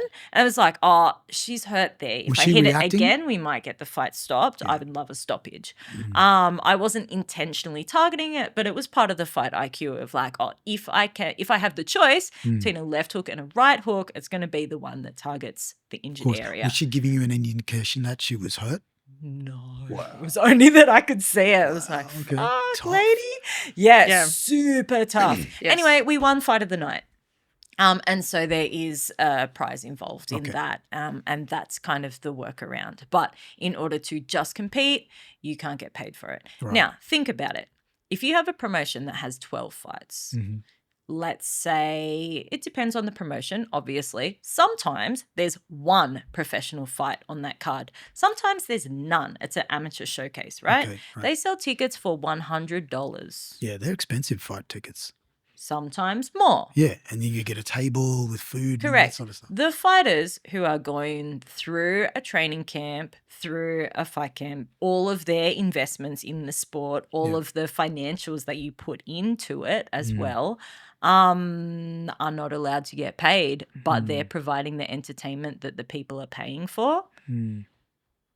Assuming the doesn't- risks. Assuming exactly. There's the not even physical like an risk and insurance damage. that covers for whatever damage they suffer in the fight. What about insurance for you guys? No, No, no. no. So no form of I think that should be the bare minimum, like for an amateur fight, Yeah. like that you don't. That You're there's gonna get some paid. form of medical insurance, yeah, but if at you get least if they're not damaged in paying the you. fight, no, that's on you. That's the risk that you assume by stepping into the cage. Yeah. Wow. So yeah, for me, I feel like that's a little bit problematic. Of course. Where is And this dangerous. money going to? Like, it seems like a pretty wild business model. Be like, hey, the product that we're selling, it doesn't cost us any money.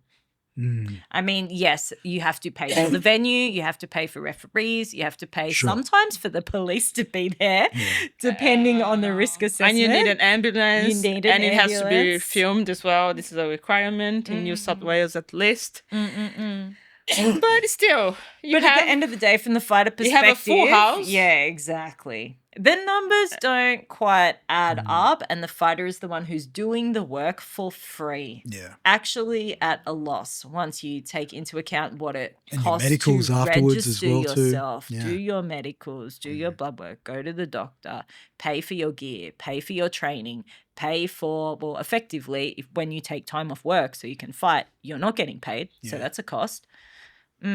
So when you're breaking down the costs of like going into a fight, because say for example you're professional, so when you break down the costs of being a professional fighter and what's involved in taking a fight, does that sometimes make you feel like, oh fuck, I'm gonna have to pay for this for ages? That's why, in a certain way, look, when I'm fighting, I fight as a professional. I treat myself as a professional. Okay. But when I look at my finances, this is a hobby. That's how I can justify it to myself. Yeah. Right. Because honestly, what I make in a fight doesn't even cover my main gym membership. Oh wow. So, and if you wanted me to break down, I have the main gym membership where I have my head coach. Yep. I have my judo gym. I have a secondary jiu-jitsu gym. I have a boxing coach. I have a personal trainer. I have 2 physiotherapists. And I also have a dietitian. Yeah. 7. Yeah. I'm gonna get paid. Plus 7 MRIs this year. Oh, yeah. To not mention, yes, I also have my knee doctor, my lumbar specialist, neurosurgeon. Neurosurgeon, yeah. Neurosurgeon. So, yes, there are some Wow. costs there. That's crazy. And does anybody in that whole setup there kind of like help you out in any way, or do you get coaches that'll go, look, I don't want to take any money from you, but I want to coach you because I believe in you? Does that happen? But at the same time, like, that's their living, you know, so I don't feel good. Maybe I get a special price here and there. I don't even think. Maybe my boxing coach is, you know, is undercharging me. I'm not too sure. I'm not gonna question it's working out. But there must be people that really believe in what you're doing and they're willing to like. I have had some sponsors, like in my fight kit, for instance. You know, I have like a sponsor that provides me with gear, like so. This, for instance. I love that you're wearing each other's gear. Yes, we are wearing each other's supporter shirts, and people have bought these shirts, which gives us an income to pay for our training as well, which is super helpful. And having free gear also helps. Yeah, Cage Kit are both of our sponsors, actually, and they've been with me since before my second fight. And so my first fight, and they just reached supply out you? With training gear. So essentially rash guards, shorts, apparel, gloves and things like this. They're not an apparel company at the moment, but yeah, they started just making women's specific MMA shorts, which is pretty wild. No one was doing it before because here's the thing. Can you imagine? Men's shorts don't fit us. We don't wear a cup. Really? Weird, right? Don't? Yes. So that was the origin story of their business, and their support has been incredible for sure. Okay, wait. You don't wear a cup? No. I do sometimes.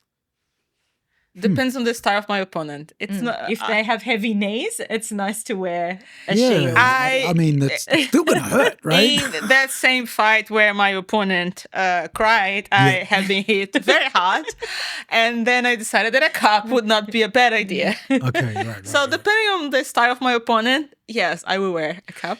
Is a cup like a hindrance to you? Not much, because it's really, how can I say, it's really flat. It's like a shield rather than a cup. So it's very different to a mouse. Correct. And what else, what other kind of protection do you guys? Mouth guard. Mouth guard. It's debatable, and some referees don't read the rules pretty well. And I am of the opinion that unless they state otherwise, you are allowed to wear breast protection, like in some other sports. Okay. But they don't even bother to write that in many organizations.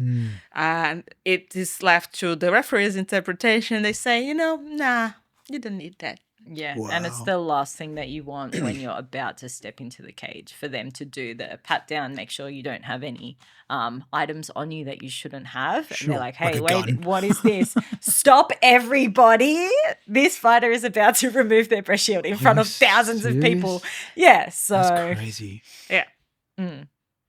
That's a lack of understanding. It is a lack of understanding and clear communication and standards, essentially, yeah. Which have to change. Now, I got other questions here I didn't get to ask you. Okay, what's something totally unexpected that makes you feel powerful outside of fighting? Because in that space, you've obviously, you've got a skill set that you've attained, a mindset that you're in, and you know it. It's a space that you know, right? But outside of that, there must be some things that you can translate that work with life and people outside of fighting. What are some things that you take from fighting that you can apply to, the real world? I don't want to say the real world, but you know what I mean? Outside of fighting, that you can, teach others like me. I use this experience in this podcast to also learn. Like today, I've learned so much about fighting from you guys. It's crazy. I'm a sponge right now. And if this is a guilty pleasure, if it means I got to get people here to come and teach me shit, I want to learn. Because I just love it. But what are some of the things that you can take from fighting that that can be applied to your everyday life? Just anybody that might be watching. Look, I started initially, I never had the intention of competing at all. I started for self-defense. And every time I have the opportunity to, I don't know, if I see something wrong happening, I step up because this gave me the confidence. That could be dangerous with the wrong situation. With the wrong situation, yes, but... But you got ninja style, so you're sweet. Do you carry him on you? But no, it's not even allowed. She's in retired Australia. ninja. Yes, I'm a retired kunoichi. Oh, sorry. But obviously, you assess risk even better as Yeah, a fighter. So I'm not gonna, get myself into a dangerous situation and make things escalate. Yeah. But the opposite, actually. So last week I was at my GP clinic. Last appointment, like 6 p.m. And there was a male that had just left his appointment before the second last patient. He went to the chemist across the street, came back, very aggressive and frustrated with the receptionist because there was something wrong in the prescription and he couldn't get his medicine. And he was like, I want you to go there into the room right now and get the doctor to fix it. And she was like, no, I can't do that. I cannot interrupt. He's with another patient right now. Yeah, but I already waited enough in the chemist. I want you to go right now. And she was like, look, I'm going to do my best, wait a little bit. And he was like, oh, you know what? I'm going to just explode. I can't do this anymore. And I turned into him. You are threatening her. He was like, excuse me, you are threatening her and I am a witness. Is that clear for you? He was like, and then he decided that a good way to deal with that would be mocking me. And he was like, oh, what about if I talk to her like that, in this tone? Would you approve that? Yes, good boy. And he walked away. Little did he know. I love that. Yeah, that you could have fucked him up, right? Speaking of that, you pulled a truck driver out of a cabin. What's that about? I want to know this story. Yeah. I haven't heard this one. That was way before I started training. One of the reasons why I started training. Back in São Paulo, probably like 15 years ago, and everywhere in the American countries, catcalling is very common. Right. In Brazil as well. And I was walking with a friend in like Avenida Paulista is the biggest avenue. Like, let's say I was like in Circular Q here in Sydney. Okay. Like busy place, but it was a bit late. And I was walking with a friend. And he said he would commit a crime against me. This is your friend? No, the guy in the truck, the truck driver. Okay, right. Who happened to have the door of the truck open, the door that faced the footpath. Right. And that day I was just like I was listening to this. Yeah. It was that year. I was listening to this. And I was like, I'm not having it. I was like, excuse me, what did you say?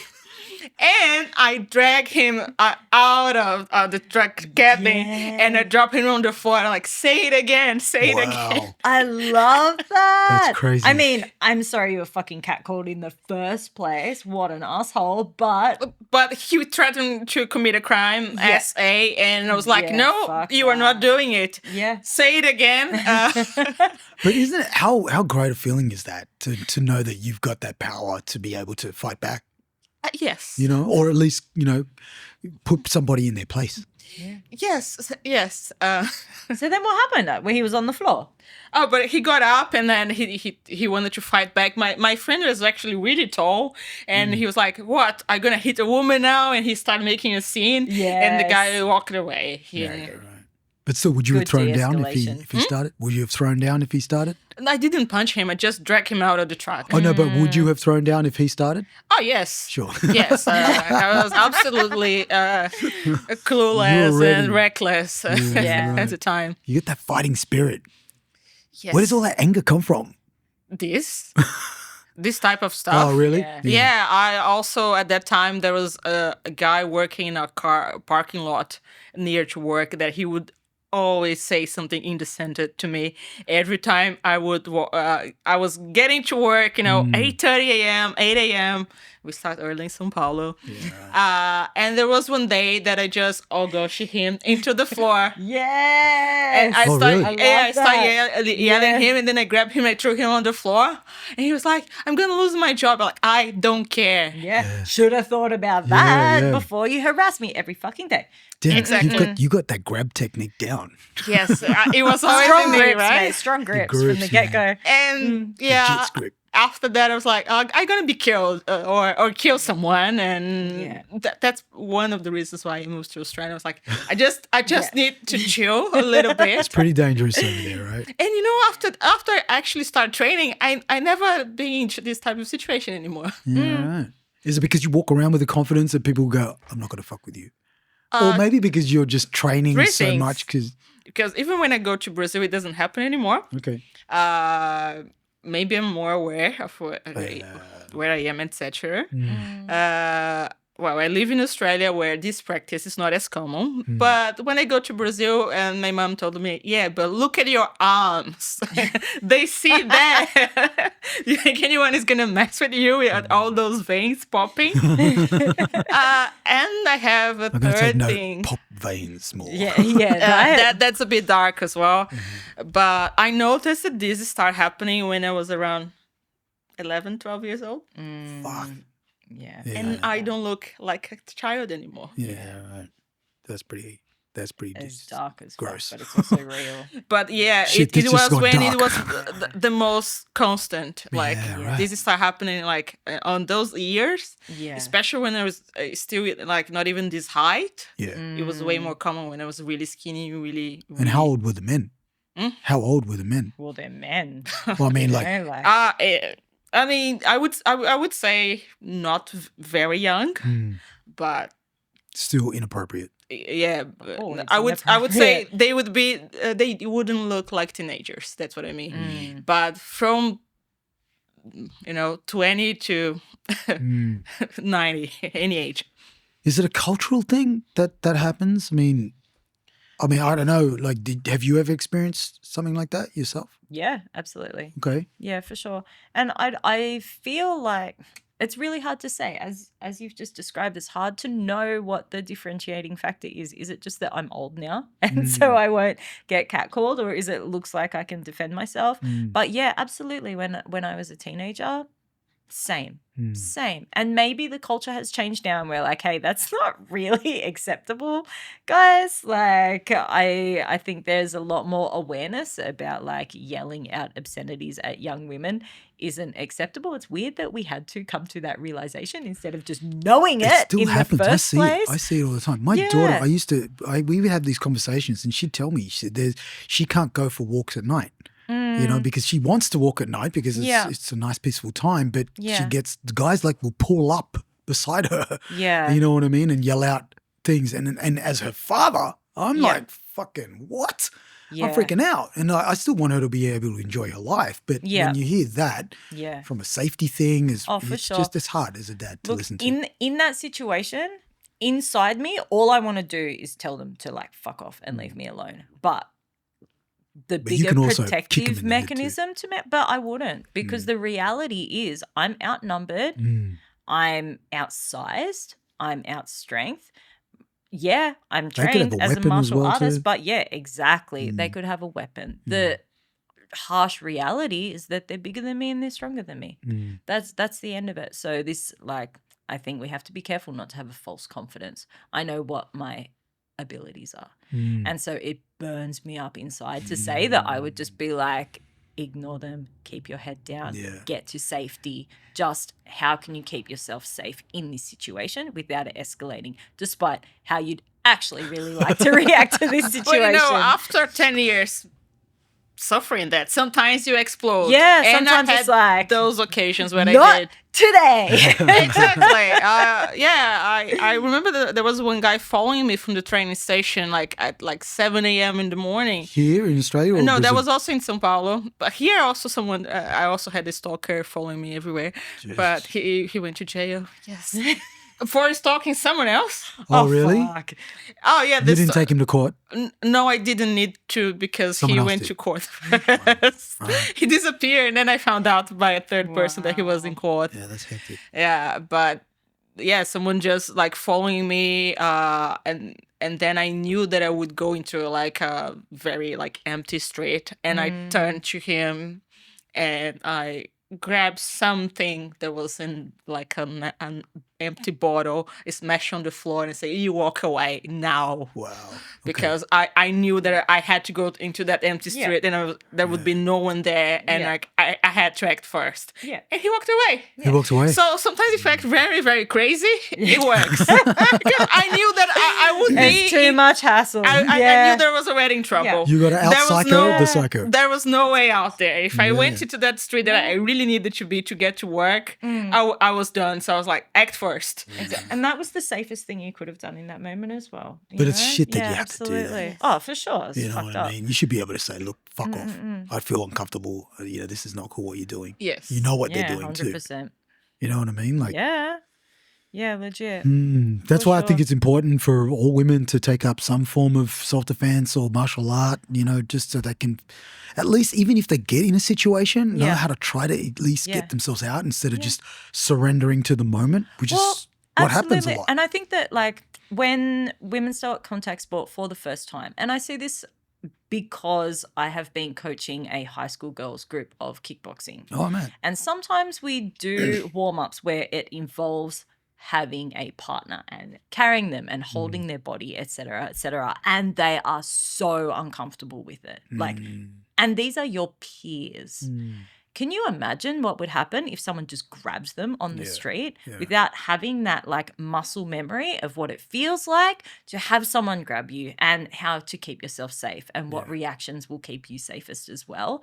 I do agree. I think that self-defense courses can lead to a false sense of confidence, like doing a first aid course can lead you to a false sense of confidence. If you don't put it into practice, when you need it, you won't do it. 100%. There's a huge difference between, practicing resuscitation on a doll, on a dummy, but then doing it in real life on a human's body. Yeah. It's not that fucking easy. Yeah, agreed. And you can crush the ribs, you can do all kinds of damage. Yeah, absolutely. So, yeah, that's why I think that contact sport or martial arts is like, I think it's really important for women to, and especially young girls who haven't had that type of contact before and who are like learning how to be in their bodies again after going through puberty and feeling like they don't have the confidence to try something new as well is something else I've observed. There's a crazy statistic that like by the time that a girl will hit puberty, 70% of them will quit sport because it doesn't feel good anymore because they're super self-conscious about what their body looks like and how it feels. And I think that that is pretty sad because I know what like sport and movement and being confident in yourself can do for your mental state as well as your developing physicality for sure. But yeah, your question was like how do you feel powerful outside of the sport? I think that when you sent that question through, I was like, I don't know how to answer this at all. Well, I mean, this is such a crazy question. But I think that this idea of like self-confidence and boundaries. Yes. Now I know how important it is and what my boundaries are and what I will and will not stand for anymore. And that I can apply to all areas of my life. And I think that that is like the most important thing that we can take from the sport. Have awareness of what you will and won't stand for, as well as you have the right to be there. You have the right to be in that room training alongside other people and have equal opportunity to learning and education as well. When I first started, I felt bad for my training partners. I'm like, I don't want to be a hindrance. I don't want to like do something wrong. What if I hurt them? I was like apologizing for taking up space. And training with Far changed that completely for me. She's like, we have every right to be here. And she was patient, but she's like, don't be sorry. And it's the first thing that I teach women who I train with now. The first time they say sorry, I'm like, I don't do sorry. You don't ever say sorry to me because A, you have nothing to be sorry for, and B, it puts you into your head instead of just trusting the movements and that you're learning. Give yourself grace, give yourself forgiveness. And Janice from Grappling Education as well also really strongly imparted that on me as well. She's like, don't apologize for existing. Guys would never do that. Exactly. But women have this tendency, especially when they're new, to always apologize. Oh, I'm sorry, I got it wrong. I'm sorry, I'm here. You know, and there's this thing as well that sometimes like we feel like we're not making progress because so often I was the only woman in the gym there was, and I have been training for 6 months, 2 years, 3 years, and then I would be partnered up with the free trial person. Yes. So with the free trial woman, and I'm okay to help every now and then, but I don't want to do this time. in all the sessions that I'm doing that week. You want to be part with the 50-year-old guy. Yeah, but it took me a couple of years. If it's you, yes. But it took me a couple of years. But I mean, everyone should take turns. Yes. Everyone should take turns. That's Agreed. it. I'm absolutely fine to help. Yeah. But if I'm the only one, I'm not a coach. I'm not there to partner up with every single person who's never going to show up again. Yeah. What am I going to learn? If they cannot even hold pads for me, what am I doing there? Yeah, that's right? And then I started doing this every time this would happen. And sometimes like I would partner with someone and then a random guy would break us up and like, oh, you train with her. I'm like, no, you brought her. You train with her. I already trained with her. Or I already trained with her on Monday. You train with her today. Or I would even go to like, I don't know, a guy that I kind of like training, the training style. I'm going to partner up with you today. Oh, but I'm already with that guy. I insist. Yeah. And It's important for you to be assertive in that moment. And then because I you will started get- make progress because it was like there were so many sessions that I couldn't even hit the pad because the person was there for the first time. And it's not their fault. No. Yeah, definitely not. But we see it time and time again of like, oh, you're a female, go with the other female or go with the beginner. I've been training for Like- 5 years. Like, no, it's not fair. You know? Yeah. Right? But I don't want to make her feel bad because also I it's not started. their fault. But yeah, absolutely. Yeah. everyone should take turns. You're there to Yes. learn as well and too. have the knowledge. And you wanna But grow with it. everyone. Everyone Equally. needs to have the opportunity. And I also believe that it helps us develop teaching what we know as well and remembering what it's like to be a beginner and reflecting on how far we've grown as well. So, yeah, by all means, I will give my time and energy to someone who is new, but not every fucking time because what am I paying a gym membership for? Yeah. To teach for free? To not get better And how are in you my going to sport? evolve, you know? Yeah, correct. If you're constantly being lumped I with... have a sad story as well about that.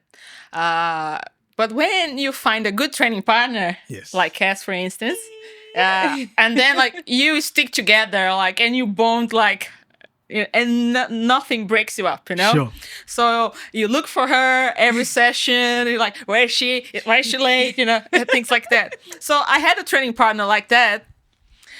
And Idris Elba showed up to the gym.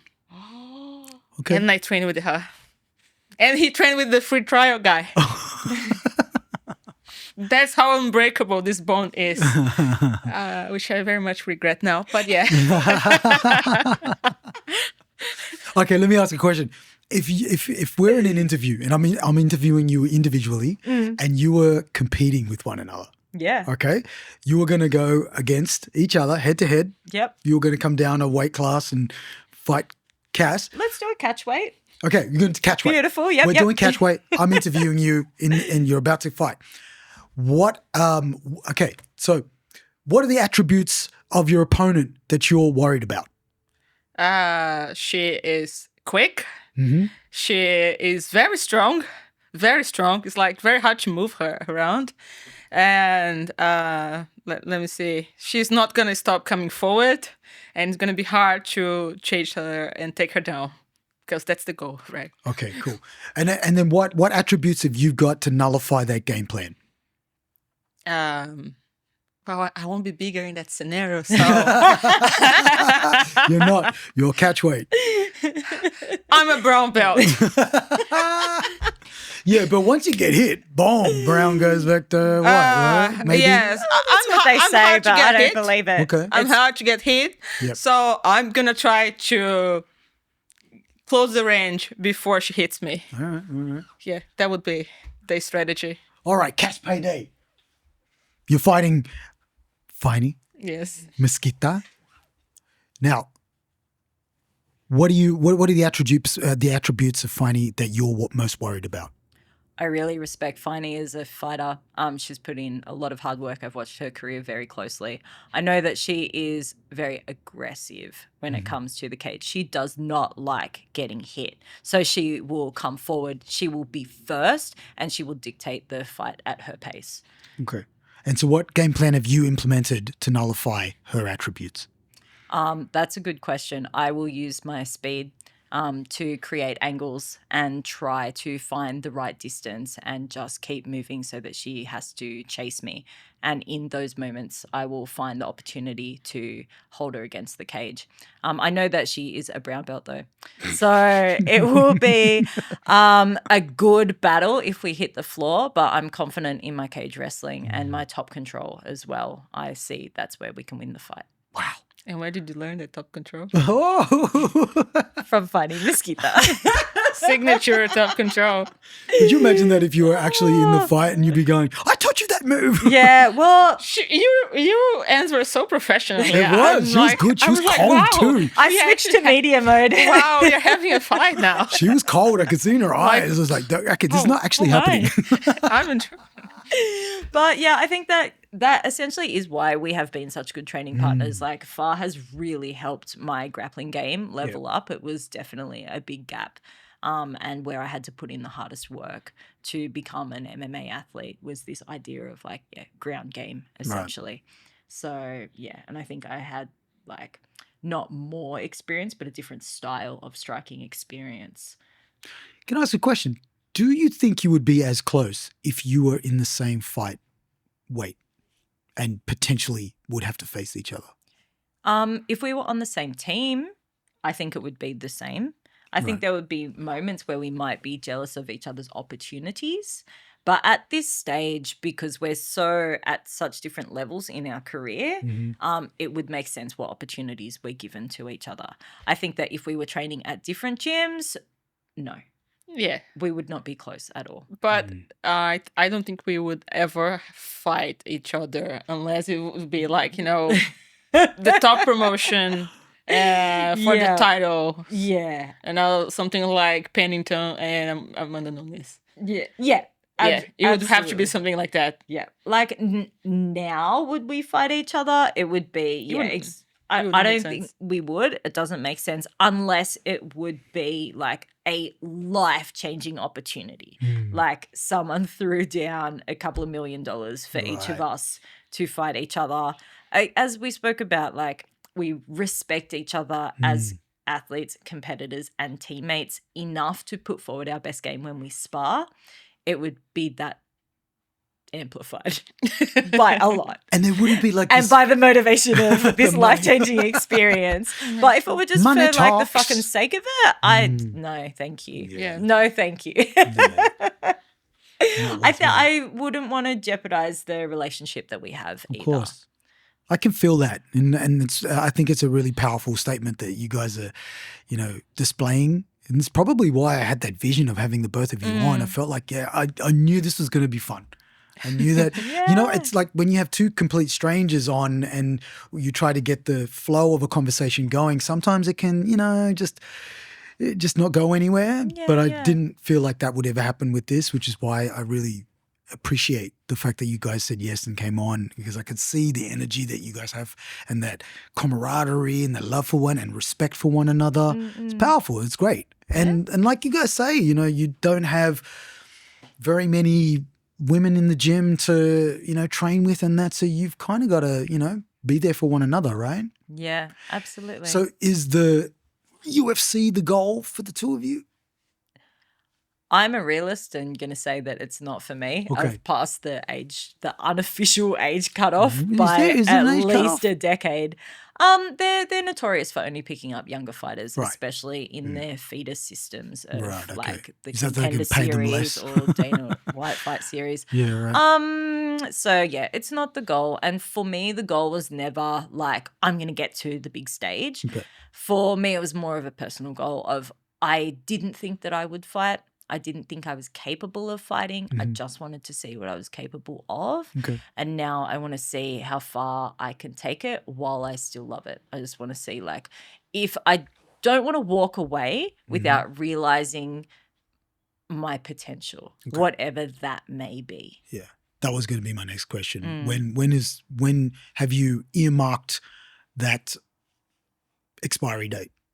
I think it's really hard to open up the calendar and say, on this day, I'm going to stop this thing that has been my life for X amount of time. Sure. But two things, like I've always said, like, I'm going to do this sport while I love it, while my body allows me to do it, and whilst I still am in love with the process. Sure. As soon as that fire goes away, I think that it's too big a risk to be stepping into something that you don't have like the motivation for anymore. And it's dangerous. Exactly. I've said it to other people, like, if you have any doubts about fighting, don't do it. Like, that's aside from the famous 2 weeks out where you just have a complete breakdown in self-confidence where I can't believe I thought I could do this. It happens like clockwork, 2 weeks out to fucking everyone. I don't care who you are. It's amazing. But it's only human to go through apart from that, if it's like, if you're really doubting that you should be doing it at all and you don't think that you want to have the next fight, you're kind of forcing yourself to do it. I think it's time. Yeah. I think it's time. But I think it's important that you need to really assess whether you love it or not. Well, it's like anything in life, right? Yeah, people absolutely. jump out of relationships when they fall out of love. So that's important. Sure. Be like, don't do it because it's habit. Do it because it still means something to you. Yeah. But also, for me, it's like the physical side as well. Sure. I want to do other things in my life outside of sport, outside of competing in MMA. And all of those are active things. Yeah, right. Like, I spend a lot of time hiking. I've been mountaineering. I would love to spend more time doing that side of life. Again, one life. Can't do everything forever. And it's always a trade-off. By doing one thing, you're missing out on exploring something else. Yeah. So, I think that's great. It's a great way to look at it because you'll never look back at the experience and regret it. No. You know what I mean? Chance. You'd be like, fuck, that was cool. Yeah, absolutely. Next minute I can't walk, but fuck, that was cool. What about yourself, Faine? For me, sometimes I think about age, right? Okay. So I'm trying to pack as many fights as possible for the next couple years and see where this leads. But I think it's possible to consider UFC or any other major promotions because I think Zara Faine was signed up when she was 36. Oh, okay. I have been 36. You guys look so young. It's crazy. We all look young, huh? Let's face it. Yeah, look, let's face it. been At blessed. this table, We've been blessed. absolutely. Yeah, exactly. Very much so. Very thankful. I ask my mom sometimes if there was a mistake there, like how. the year wrong? This is just bad That's handwriting just a on this piece of birth paper, certificate. but no, at the same time, like I think I have a good record. Like I don't know, another 3 or 4 fights, and finishing. I have a strong case regardless of the age. And if you think even in UFC terms, like Glover Teixeira was a champion at 41 or 42. Yeah. So There's been a lot of crazy stories about very successful people, not just in fighting, who have become more successful later in their years. yeah, there was a gymnast in the world's gymnastics. She was like 46 last year competing. She only do one of the skills, but still like 46 for gymnastics. Yes. If you think about how people perceive gymnastics in the 70s, the 80s. You retire when you're 15. yeah, exactly. So to have someone that is competitive at 46 is It's incredible. yeah. Didn't Randy Couture fight till in his 40s? Cool.